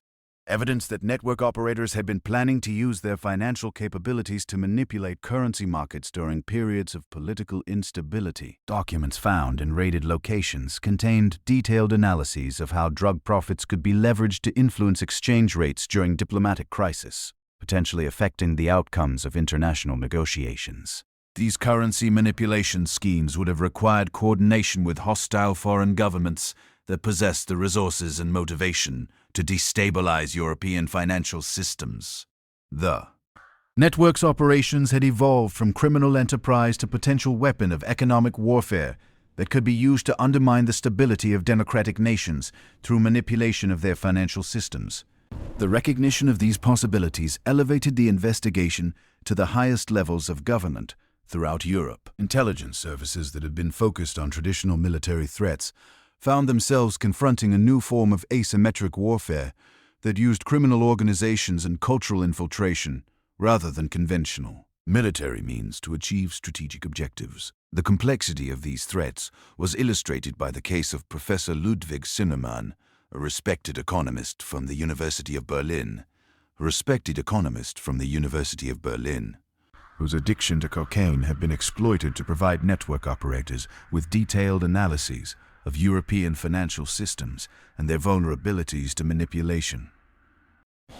Zimmermann's academic credentials had given him access to confidential government economic data that network operators use to develop strategies for currency speculation and market manipulation. Zimmermann's recruitment had followed the familiar pattern of gradual compromise through cultural activities, but his case revealed how network operators had learned to exploit intellectual curiosity and academic ambition as effectively as personal trauma or financial desperation. His belief that he was contributing to important economic research had been manipulated to make him complicit in activities that contradicted everything he claimed to believe about honest scholarship and public service. The exploitation of academic institutions represented another dimension of the network's evolution from criminal enterprise to systematic threat against the foundations of civilized society. Universities and research institutions that should have served as sources of objective knowledge and critical thinking had been infiltrated by criminal organizations that used academic credibility to legitimize their activities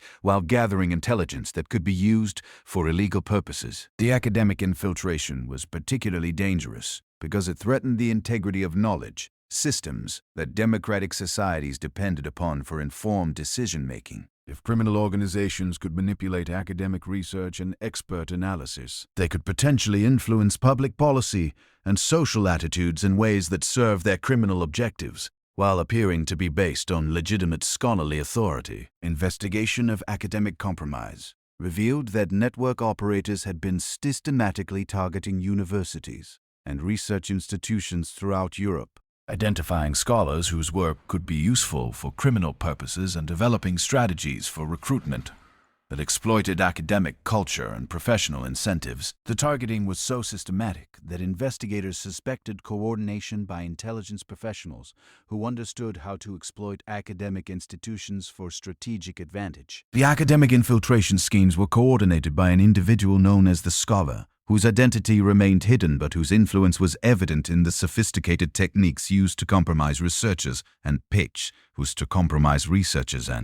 manipulate academic institutions. Egypt, manipulate academic institutions. The scholar possessed intimate knowledge of academic culture and scholarly communication networks that suggested either extensive university experience or professional training in intelligence operations targeting academic institutions. Under the scholar's guidance, network operators had developed techniques for influencing academic research that could shape public understanding of issues relevant to their criminal operations. Scholars who had been compromised through drug addiction or financial pressure found themselves producing research that supported policy positions favorable to criminal organizations while believing they were engaged in objective academic inquiry. The manipulation of academic research was particularly insidious because it exploited the trust that democratic societies placed in scholarly expertise and scientific methodology.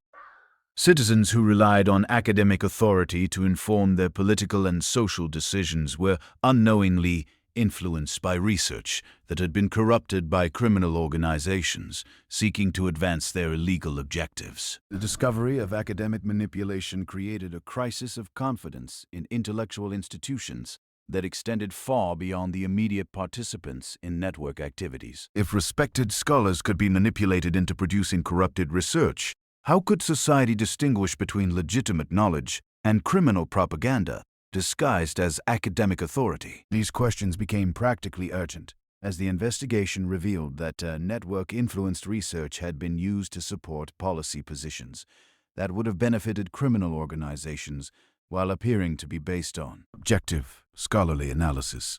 Academic papers that advocated for reduced law enforcement funding, liberalized drug policies, and weakened financial regulations had been produced by scholars who were unknowingly serving criminal interests while believing they were advancing legitimate intellectual and policy goals. The extent of academic compromise was illustrated by the case of Dr. Margaret Thornfield, a respected criminologist from Cambridge University, whose research on drug policy had been systematically influenced by network operators who provided her with funding, research subjects, and data that supported conclusions favorable to their criminal objectives. Dr. Thornfield's academic reputation had given her research credibility that influenced policy discussions throughout Europe, while her compromised methodology had produced conclusions that served criminal rather than public interests. Dr. Thornfield's case revealed how network operators had learned to exploit academic funding systems and research methodologies to influence scholarly conclusions while maintaining the appearance of objective inquiry. Her addiction to heroin, which had developed through her research into drug use patterns, had made her dependent on network cooperation for continued access to research subjects and data sources that were essential for her academic career. The manipulation of doctor sources that were essential for her academic career.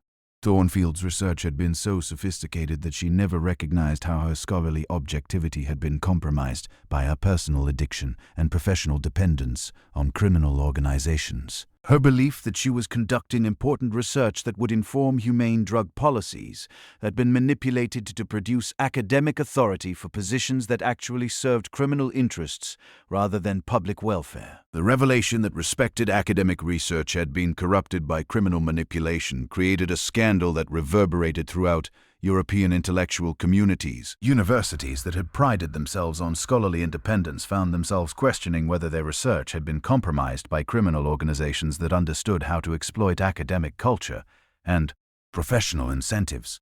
The academic scandal also revealed how network operators had been planning to use corrupted research to influence public policy discussions that could affect law enforcement capabilities and regulatory frameworks. Academic papers that advocated for policies favorable to criminal organizations had been strategically published and promoted to influence political debates about crime, drugs, and financial regulation. These influence operations represented a form of intellectual warfare that could potentially undermine democratic decision-making by corrupting the knowledge systems that informed public policy. If criminal organizations could manipulate academic research and expert analysis, they could potentially influence political outcomes in ways that serve their illegal objectives while appearing to be based on legitimate scholarly authority. The recognition of these possibilities transformed the Café Network investigation into a comprehensive examination of how criminal organizations could exploit the openness and trust that made democratic societies function effectively. The techniques that had been developed for manipulating individuals had been scaled up to target institutions and knowledge systems that were essential for civilized governance. As the investigation expanded to examine academic and institutional compromise, it became clear that the network's operations had been far more ambitious than simple criminal enterprise. The systematic targeting of cultural institutions, financial systems, political networks, and academic research suggested coordination by organizations that possess strategic objectives extending far beyond criminal profit. A possibility that the Café Network had been serving foreign intelligence interests or political movements seeking to destabilize democratic societies created new urgency for investigation efforts that had already revealed more complexity than law enforcement agencies were equipped to handle. The heroin havens of Parisian cafes had been revealed as components of a sophisticated assault on the foundations of European civilization that would require unprecedented cooperation between law enforcement,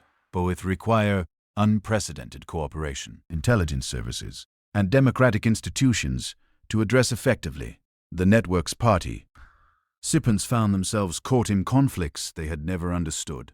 Their personal struggles with addiction and cultural alienation transformed into elements of larger battles over the future of democratic society.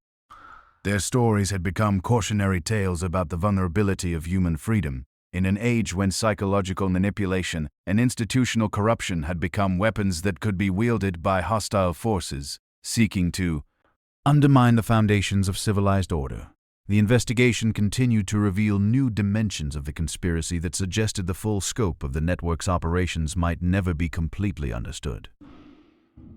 But the evidence already gathered had provided insights into the vulnerability of democratic institutions and open societies that would influence security policy and law enforcement practices for generations to come. The Bohemian cafes, where artists had sought inspiration through chemical enhancement, had been revealed as laboratories for techniques of social manipulation and institutional corruption that would echo through history long after the last participant had faced justice for their role in one of the most sophisticated threats to democratic civilization in the modern era. The spring of 1929 brought revelations that would forever change how European societies understood the relationship between cultural freedom and national security. The Café Network had demonstrated that the very openness and tolerance that made democratic civilization worth preserving could be systematically exploited by hostile forces seeking to destroy the foundations of free society. From within, understanding and addressing these vulnerabilities would become one of the defining challenges of the 20th century as democratic nations struggled to preserve their values while defending against enemies who had learned to weaponize the trust and freedom that made those values possible. The investigation had reached a critical juncture when Detective Inspector Bertrand received an encrypted telegram from London that would transform everything he thought he understood about the Café Network's true purpose. The message sent through diplomatic channels by British intelligence contained a single devastating revelation. The network's operations were being replicated simultaneously in 12 major European cities, suggesting coordination by an organization far more sophisticated than anyone had imagined. The telegram's contents were based on intelligence gathered by agent Sarah Whitmore, a British operative who had been conducting parallel investigations. In London's Bloomsbury district, Whitmore had discovered that wealthy British expatriates were returning from Paris with more than just artistic inspiration and narcotic dependencies. They were carrying detailed instructions for establishing similar operations that could target Britain's aristocratic and intellectual elite through the same cultural manipulation techniques that had proven so effective in French café society. Egypt. Agent Whitmore's investigation had begun when Lord Petton's youngest son, Charles, had died of a heroin overdose in his Mayfair apartment, surrounded by paintings that subsequent analysis revealed were worthless forgeries purchased for astronomical sums. Charles's death had initially been dismissed as another tragic example of aristocratic excess, but Whitmore's examination of his financial records revealed transaction patterns that mirrored those discovered in the Parisian investigation. Charles had spent the previous 18 months traveling between Paris and London, ostensibly pursuing his interests in avant-garde literature and experimental theater. But his actual activities, reconstructed through painstaking investigation of his correspondence and financial dealings, revealed systematic recruitment of vulnerable individuals from Britain's most prominent families. His social connections had provided access to people whose psychological profiles matched those documented in the network's targeting protocols. The British operation had been established in a series of private clubs and artistic salons that appeared to serve legitimate cultural purposes while actually functioning as recruitment centers for criminal activities. The Annium Society, housed in a Georgian mansion near Russell Square, had attracted young intellectuals and artists through lectures on contemporary European culture and exhibitions of work by promising continental artists. But the Society's real purpose was identifying and cultivating individuals who might be suitable for more intensive manipulation. The Society's operations were managed by someone calling herself Lady Vivian Ashcroftoft, whose aristocratic credentials were as fabricated as her interest in artistic patronage. Lady Ashcroftoft possessed intimate knowledge of British social hierarchies and cultural movements that allowed her to present herself as a sophisticated cultural authority while actually serving as a recruitment specialist for criminal organizations seeking to exploit British wealth and influence. Lady Ashcroft's manipulation techniques had been refined through experience with dozens of targets, each providing lessons that improved her ability to identify vulnerabilities and exploit them systematically. Her approach varied depending on the specific psychological profile of each target, but always involved gradual introduction to increasingly exclusive cultural activities where drug use was normalized through association with intellectual sophistication and artistic authenticity. The British operation's most significant success had been the recruitment of Sir Reginald Blackwood, a prominent banker whose position at the Bank of England had provided access to information about monetary policy and international financial agreements.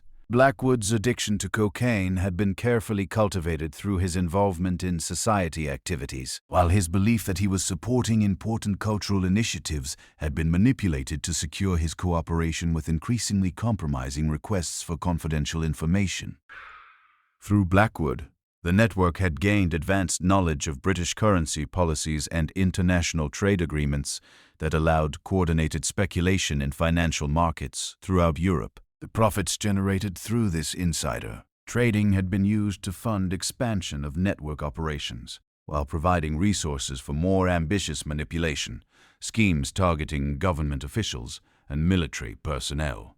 The British operation's financial sophistication had exceeded even the Parisian network's capabilities, demonstrating how criminal organizations could adapt their techniques to exploit the specific characteristics of different national financial systems. The coordination required for simultaneous market manipulation across multiple countries suggested involvement by organizations that possess both criminal expertise and strategic intelligence capabilities that extended far beyond simple profit motives. Agent Whitmore's investigation had also revealed connections between the British operation and political movements that were seeking to undermine public confidence in democratic institutions through systematic corruption of cultural and intellectual leadership. The network's targeting of university professors, literary critics, and political commentators had been designed to influence public opinion on issues ranging from drug policy to international relations. The political dimensions of the British operation had been coordinated by an individual known as the ideologist whose identity remained hidden, but whose influence was evident in the sophisticated propaganda techniques used to manipulate public discourse. The ideologist possessed extensive knowledge of British political culture and media systems that suggested either insider political culture and media systems that suggested either insider political experience or professional training in psychological warfare operations. Under the ideologist guidance, network operators had developed techniques for influencing political debates through manipulation of intellectual authorities and cultural leaders who shaped public opinion. Professors who had been compromised through drug addiction found themselves producing research that supported political positions favorable to criminal organizations while believing they were engaged in objective scholarly inquiry. The manipulation of British political discourse had been particularly focused on issues related to law enforcement capabilities and international cooperation in addressing transnational crime. Academic papers and newspaper articles that advocated for reduced police powers and weakened international intelligence sharing had been produced by scholars and journalists who were unknowingly serving criminal interests while believing they were advancing legitimate political and policy goals. The discovery of systematic political manipulation created a crisis within British intelligence services that had been focused on traditional foreign threats while failing to recognize how domestic cultural institutions could be exploited by hostile organizations. The network's operations had demonstrated that open societies were vulnerable to forms of attack that used democratic freedoms and cultural tolerance as weapons against the systems they were designed to protect. The British intelligence revelations coincided with similar discoveries in other European capitals where parallel investigations were uncovering evidence of coordinated criminal operations that shared techniques. Funding sources and strategic objectives. The Café network had been revealed as one component of a continental conspiracy that threatened the stability of democratic civilization throughout Europe. In Berlin, German authorities had discovered that several prominent cabarets and artistic venues were serving functions identical to those performed by Parisian cafes. The German operations had been adapted to exploit the specific cultural and political conditions created by the war's aftermath, targeting individuals whose psychological wounds and financial desperate ion made them vulnerable to manipulation by organizations that promised community and purpose. The Berlin network had been particularly successful at recruiting former military officers whose post-war struggles with unemployment and social displacement had made them susceptible to involvement in activities that provided both income and a sense of continued service to causes larger than themselves. These veterans possessed knowledge of military systems and government operations that was valuable to criminal organizations seeking to influence political developments or gather intelligence for foreign buyers. Colonel Ernst Müller exemplified the tragic exploitation of military veterans by criminal organizations that understood how to weaponize their service, orientation, and leadership capabilities. Müller had commanded a regiment during the war's final campaigns, earning decorations for courage under fire and developing deep loyalty to subordinates who had served under impossible conditions. His post-war transition to civilian life had been catastrophic, as the skills that made him an effective military leader proved useless in a peacetime economy that had little use for former officers. Muller's recruitment by the Berlin network had exploited his desperate need for purpose and his loyalty to former comrades who were struggling with similar post-war adjustment difficulties. Network operators had convinced him that his involvement in their activities was serving the interests of veterans who needed financial support and meaningful work opportunities. His belief that he was helping fellow soldiers had been manipulated to secure his cooperation with increasingly criminal activities. Through Muller's military connections, the network had gained access to weapons, transportation capabilities, and operational expertise that transformed their criminal activities into something resembling paramilitary operations. The systematic targeting of government officials and business leaders had been conducted with military precision that made traditional law enforcement responses inadequate for addressing the scope and sophistication of the threat. The militarization of criminal operations represented a new form of threat that existing law enforcement agencies were poorly equipped to address. Police departments that were organized to handle civilian crime found themselves confronting organizations that possessed military training and equipment while operating under the cover of cultural and artistic activities that made aggressive enforcement responses politically difficult. The complexity of these military criminal connections was illustrated by the case of Captain Hans Weber, a former intelligence officer whose post-war involvement in network operations had been motivated by his belief that he was serving German national interests through intelligence gathering and political influence operations. Weber's military training had made him valuable for planning and executing sophisticated criminal schemes, while his intelligence background had provided techniques for maintaining operational security and avoiding law enforcement detection. Weber's case revealed how network operators had learned to exploit patriotic motivations and national loyalties to recruit individuals whose skills and connections could advance criminal objectives while appearing to serve legitimate political purposes. His involvement in activities that he believed were advancing German interests had actually served the purposes of international criminal organizations that had no loyalty to any particular nation or political system. The exploitation of patriotic motivations represented another dimension of the network's psychological manipulation capabilities, demonstrating how criminal organizations could weaponize the highest human ideals to achieve the lowest criminal purposes. Veterans who had sacrificed everything for their countries found themselves betraying those same countries while believing they were continuing their service to causes they held sacred. The pattern of veteran exploitation was repeated throughout Europe, where similar criminal networks had identified former military personnel as ideal targets for recruitment due to their combination of operational capabilities, psychological vulnerabilities, and social displacement. The systematic targeting of veterans represented a form of warfare against the military institutions that democratic societies depended upon for their defense. In Vienna, Austrian authorities had discovered that network operations had been specifically designed to exploit the collapse of the Habsburg Empire and the social chaos that had followed the dissolution of traditional political and cultural institutions. The targeting of displaced aristocrats and former government officials had been coordinated with broader strategies for destabilizing the new Austrian Republic through corruption of its emerging democratic institutions. The Vienna network had been established by Count Anton von Seckendorf, whose legitimate aristocratic credentials had provided access to displaced noble families, whose financial desperation and social displacement made them vulnerable to recruitment by organizations that promised restoration of their former status and influence. The Count's manipulation of aristocratic nostalgia and resentment had been used to create a criminal organization that combined traditional criminal activities with political subversion aimed at undermining democratic governance.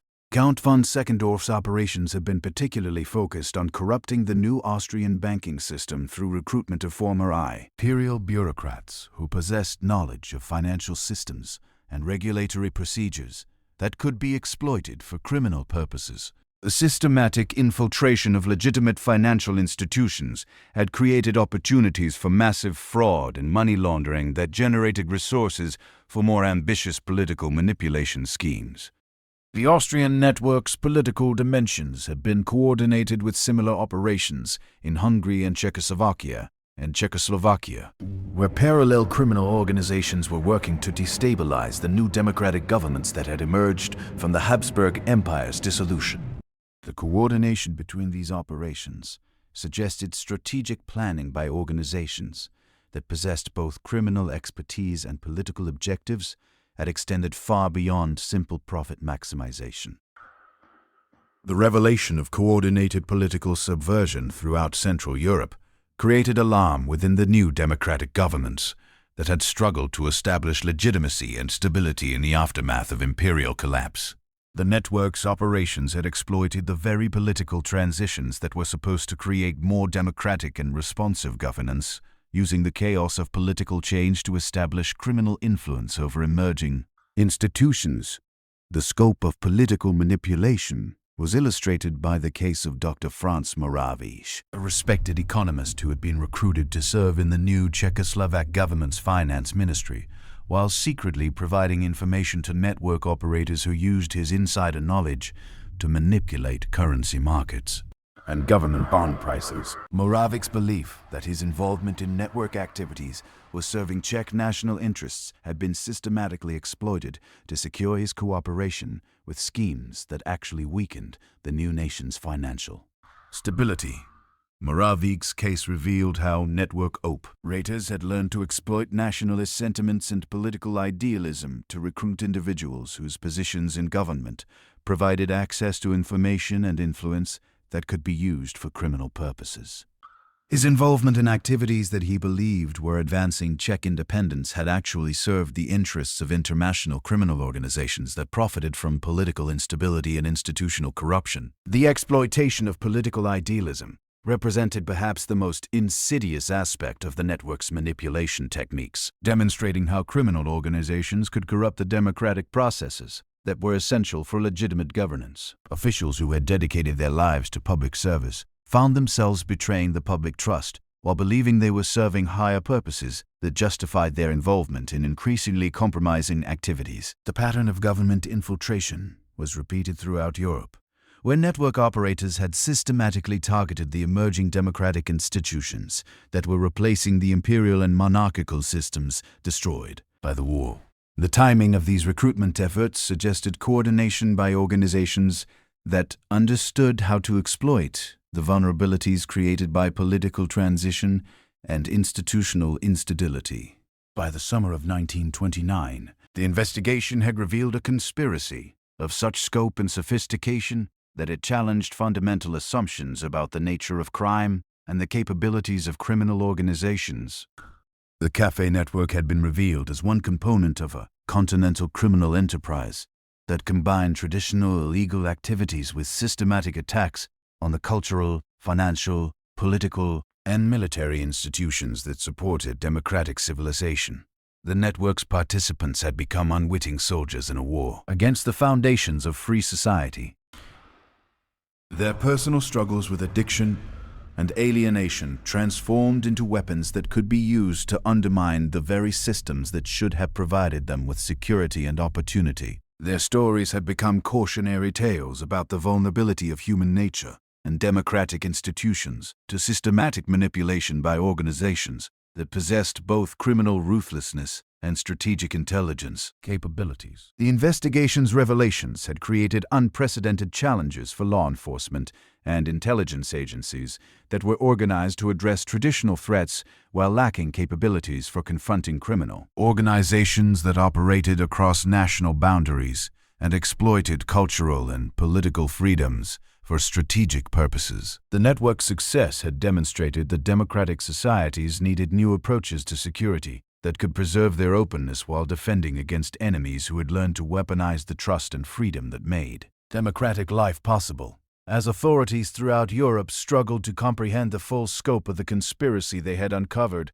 one fact became increasingly clear. The heroin havens of Parisian cafes had been far more than criminal enterprises or artistic gathering places. They had been laboratories for developing techniques of psychological warfare and social manipulation that would continue to threaten democratic civilization long after the last participant had been brought to justice, and the final cafe had been shuttered forever.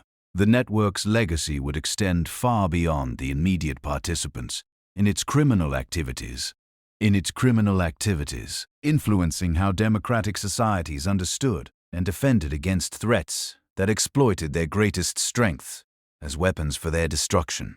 The bohemian dreams that had drawn so many vulnerable souls in to the network's web had been revealed as nightmares that threatened to consume not just individual lives, but the entire civilization that had made those dreams seem possible. In the shadowy corners of those smoke-filled rooms where needles passed between trembling fingers and artistic ambitions dissolved into chemical dependency, a new form of warfare had been born. The battle for the soul of European civilization would continue long after the cafes fell silent, fought not with conventional weapons, but with the more insidious tools of psychological manipulation and cultural corruption that the network had perfected through years of experimentation on some of history's most vulnerable and idealistic individuals. The investigation had revealed that the true target of the network's operations had never been simply money or drugs, but something far more precious: the trust, creativity, and idealism that made democratic civilization worth preserving. Understanding how these qualities had been systematically exploited and corrupted would be essential for protecting future generations from similar threats while maintaining the cultural freedom and social openness that remained essential for human flourishing in an increasingly complex and dangerous world. The network's collapse marked the end of one chapter in the ongoing struggle between the forces of civilization and those who would exploit human weakness for destructive purposes. But the techniques and insights that had been developed through the systematic manipulation of cafe culture would continue to influence criminal organizations and hostile governments throughout the 20th century and beyond, creating challenges that democratic societies would struggle to address while preserving the values that made their way of life worth defending. The heroin havens had been closed, their participants scattered to rehabilitate ion centers, prisons, or early graves. But the knowledge of human vulnerability that had been gained through their operation would live on. A dark legacy of one of history's most sophisticated attempts to weaponize art, culture, and human creativity in service of forces that sought to destroy everything those qualities were meant to celebrate and preserve. The struggle to defend democratic civilizations against such threats would continue, informed by hard-won understanding of how easily human nature could be exploited by those who possess both the will and the knowledge to transform society's greatest strengths into instruments of its potential destruction. The final act of this tragic symphony began in the autumn of 1929, when the global financial collapse that would become known as the Great Depression delivered the killing blow to a network already weakened by investigation and exposure. The stock market crash of October sent shockwaves through the wealthy families whose trust funds and investments had sustained the cafe operations, while the economic chaos that followed created conditions that made the network's sophisticated financial manipulations impossible to maintain. Lady Catherine Pembroke, whose cooperation with Detective Inspector Bertrand had helped expose the network's aristocratic connections, found herself facing a different kind of devastation as her family's textile fortune evaporated, along with millions of other investments. The inheritance that had made her such an attractive target for network operators no longer existed, leaving her to confront both her addiction and her exploitation. Without the financial resources that had once seemed to guarantee her security, Catherine's recovery took place in a small clinic outside London, where she spent months learning to distinguish between the authentic relationships she was building with other patients and the manipulated connections that had defined her Paris experience. The process was complicated by her realization that some of her most treasured memories of artistic discovery and intellectual growth had been systematically manufactured by people who viewed her as nothing more than a source of revenue. The psychological damage extended far beyond simple addiction. Catherine had to reconstruct her entire understanding of art, culture, and human relationships after discovering that her most profound experiences had been orchestrated by criminals who understood exactly which emotional buttons to push to maintain her compliance. The paintings she had purchased with such pride were revealed to be worthless forgeries, but more devastating was the recognition that her emotional responses to them had been genuine. Even though the circumstances of their acquisition had been entirely false, Catherine's recovery became a model for treating other network survivors who struggled with similar challenges. Traditional approaches to addiction treatment proved inadequate for addressing the complex psychological manipulation that had characterized their experiences. These individuals needed to learn not just how to live without drugs, but how to trust their own judgment and emotional responses after years of systematic deception. The treatment approach developed for network survivors incorporated techniques that would later influence therapeutic methods for treating victims of other forms of psychological manipulation and coercive control. The recognition that addiction could be weaponized as part of broader manipulation schemes created new understanding of how criminal organizations could exploit human vulnerability for purposes that extended far beyond simple financial gain. Dr. Edmund Whitfield, a psychiatrist who worked with network survivors at a facility in Switzerland, Dockham, emptied patterns of psychological damage that he termed manufactured dependency syndrome. His patients had been systematically conditioned to associate their most meaningful experiences with situations controlled by their manipulators, creating forms of psychological bondage that persisted long after the physical addiction had been addressed. Dr. Whitfield's research revealed that network operators had developed sophisticated understanding of human psychology that allowed them to create artificial emotional dependencies that were often more powerful than chemical addiction. Patients who successfully overcame their drug dependencies often continued to crave the social connections and cultural experiences that had been provided through network participation, even after understanding that those connections had been deliberately manufactured for exploitative purposes. The challenge of treating manufactured dependency syndrome required therapeutic approaches that helped patients develop authentic relationships and genuine cultural interests while processing the trauma of discovering that their most cherished experiences had been systematically fabricated. The process often took years and required careful attention to preventing patients from simply replacing their network dependencies with new forms of artificial connection. Jean-Baptiste Marot's recovery exemplified both the possibilities and limitations of treatment for network survivors. His cooperation with authorities had earned him access to experimental treatment programs that combined medical intervention for his heroin addiction with psychological therapy designed to address the manipulation he had experienced. But his artistic career faced challenges that extended far beyond his personal recovery. The painting Jean-Baptiste had created while using heroin possessed qualities that critics and collectors found compelling. But his work produced during recovery lacked the otherworldly intensity that had made his addicted period seem so artistically significant. This created a cruel dilemma. His best work had been produced under conditions that were destroying his life, while his healthiest periods produced art that seemed mundane by comparison. Jean-Baptiste's struggle with this artistic dilemma became a subject of intense debate within recovery communities and legitimate art circles.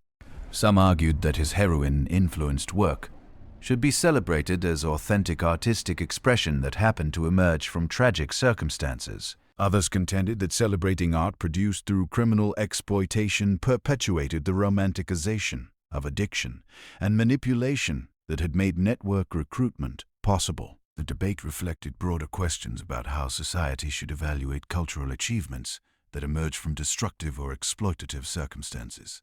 If genuine artistic innovation had resulted from systematic criminal manipulation, how should that innovation be understood and preserved? Could the artistic value be separated from the criminal context? Or did acknowledging the art's significance somehow validate the methods used to produce it?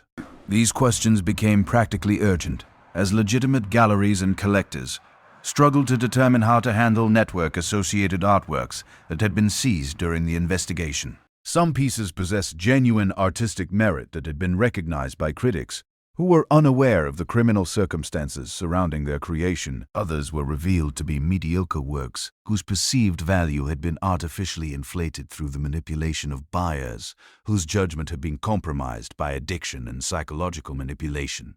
The art market's response to network-associated works created a new category of culture: raw artifacts whose value was complicated by their association with criminal activity.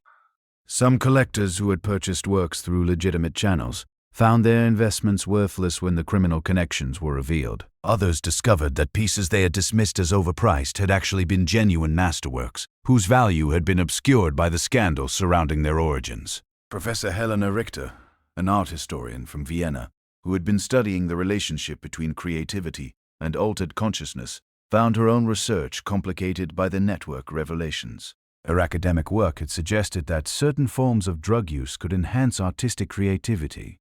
But the discovery that systematic criminal exploitation had influenced many of the works she had studied forced her to reconsider her conclusions about the relationship between chemical enhancement and authentic artistic expression. Professor Rita's dilemma reflected challenges faced by scholars throughout Europe who had been studying cultural movements and artistic innovations that were later revealed to have been influenced by criminal manipulation. Academic work that had seemed to provide objective analysis of cultural phenomena was called into question when the criminal context became apparent. forcing researchers to distinguish between genuine artistic innovation and manufactured cultural significance. The academic community's response to these challenges led to new standards for research into cultural movements and artistic communities. Scholars developed techniques for identifying potential criminal influence in cultural phenomena, while academic institutions established protocols for addressing research that might have been compromised by criminal manipulation of subjects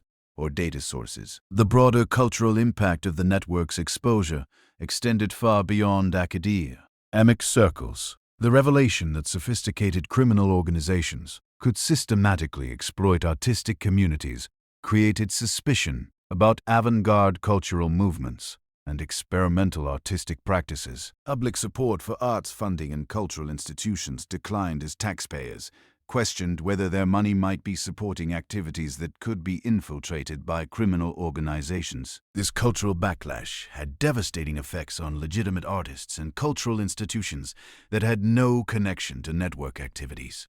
Experimental theaters, avant-garde galleries,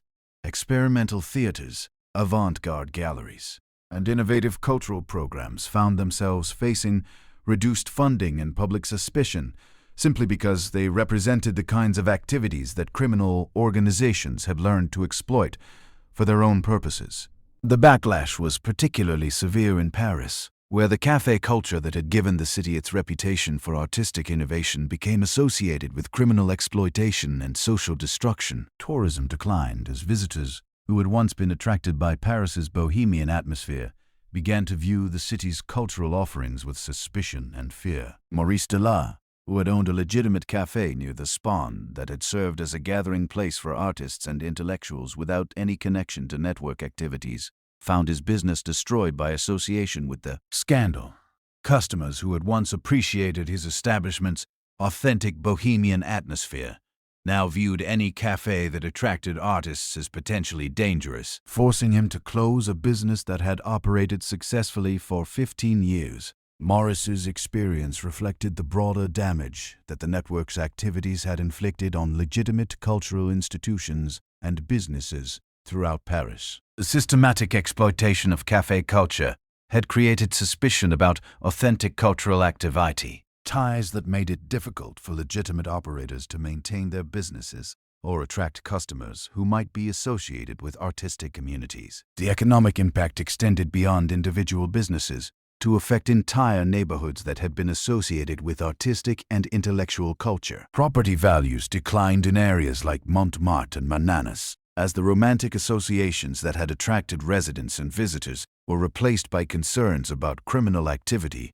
and social danger. The neighborhood decline was accelerated by the departure of legitimate artists and intellectuals who found themselves unable to pursue their work in environments that had become associated with criminal exploitation. The authentic cultural communities that had made these areas attractive were dispersed, leaving behind empty studios and abandoned gathering places that served as monuments to the network's destructive impact. The heroin havens of 1920s Paris had finally fallen silent, but their echoes would reverberate through history for decades to come.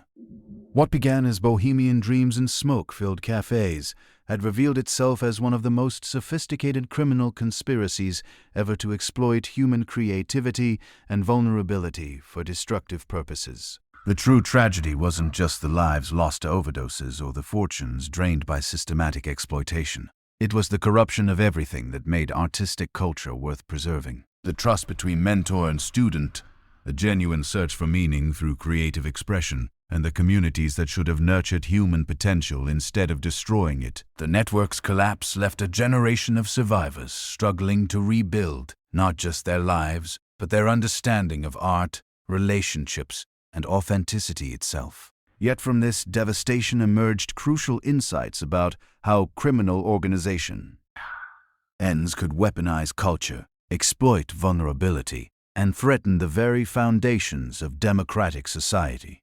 The lessons learned from these heroin havens would prove essential as the world faced new forms of psychological manipulation and social exploitation in the decades that followed.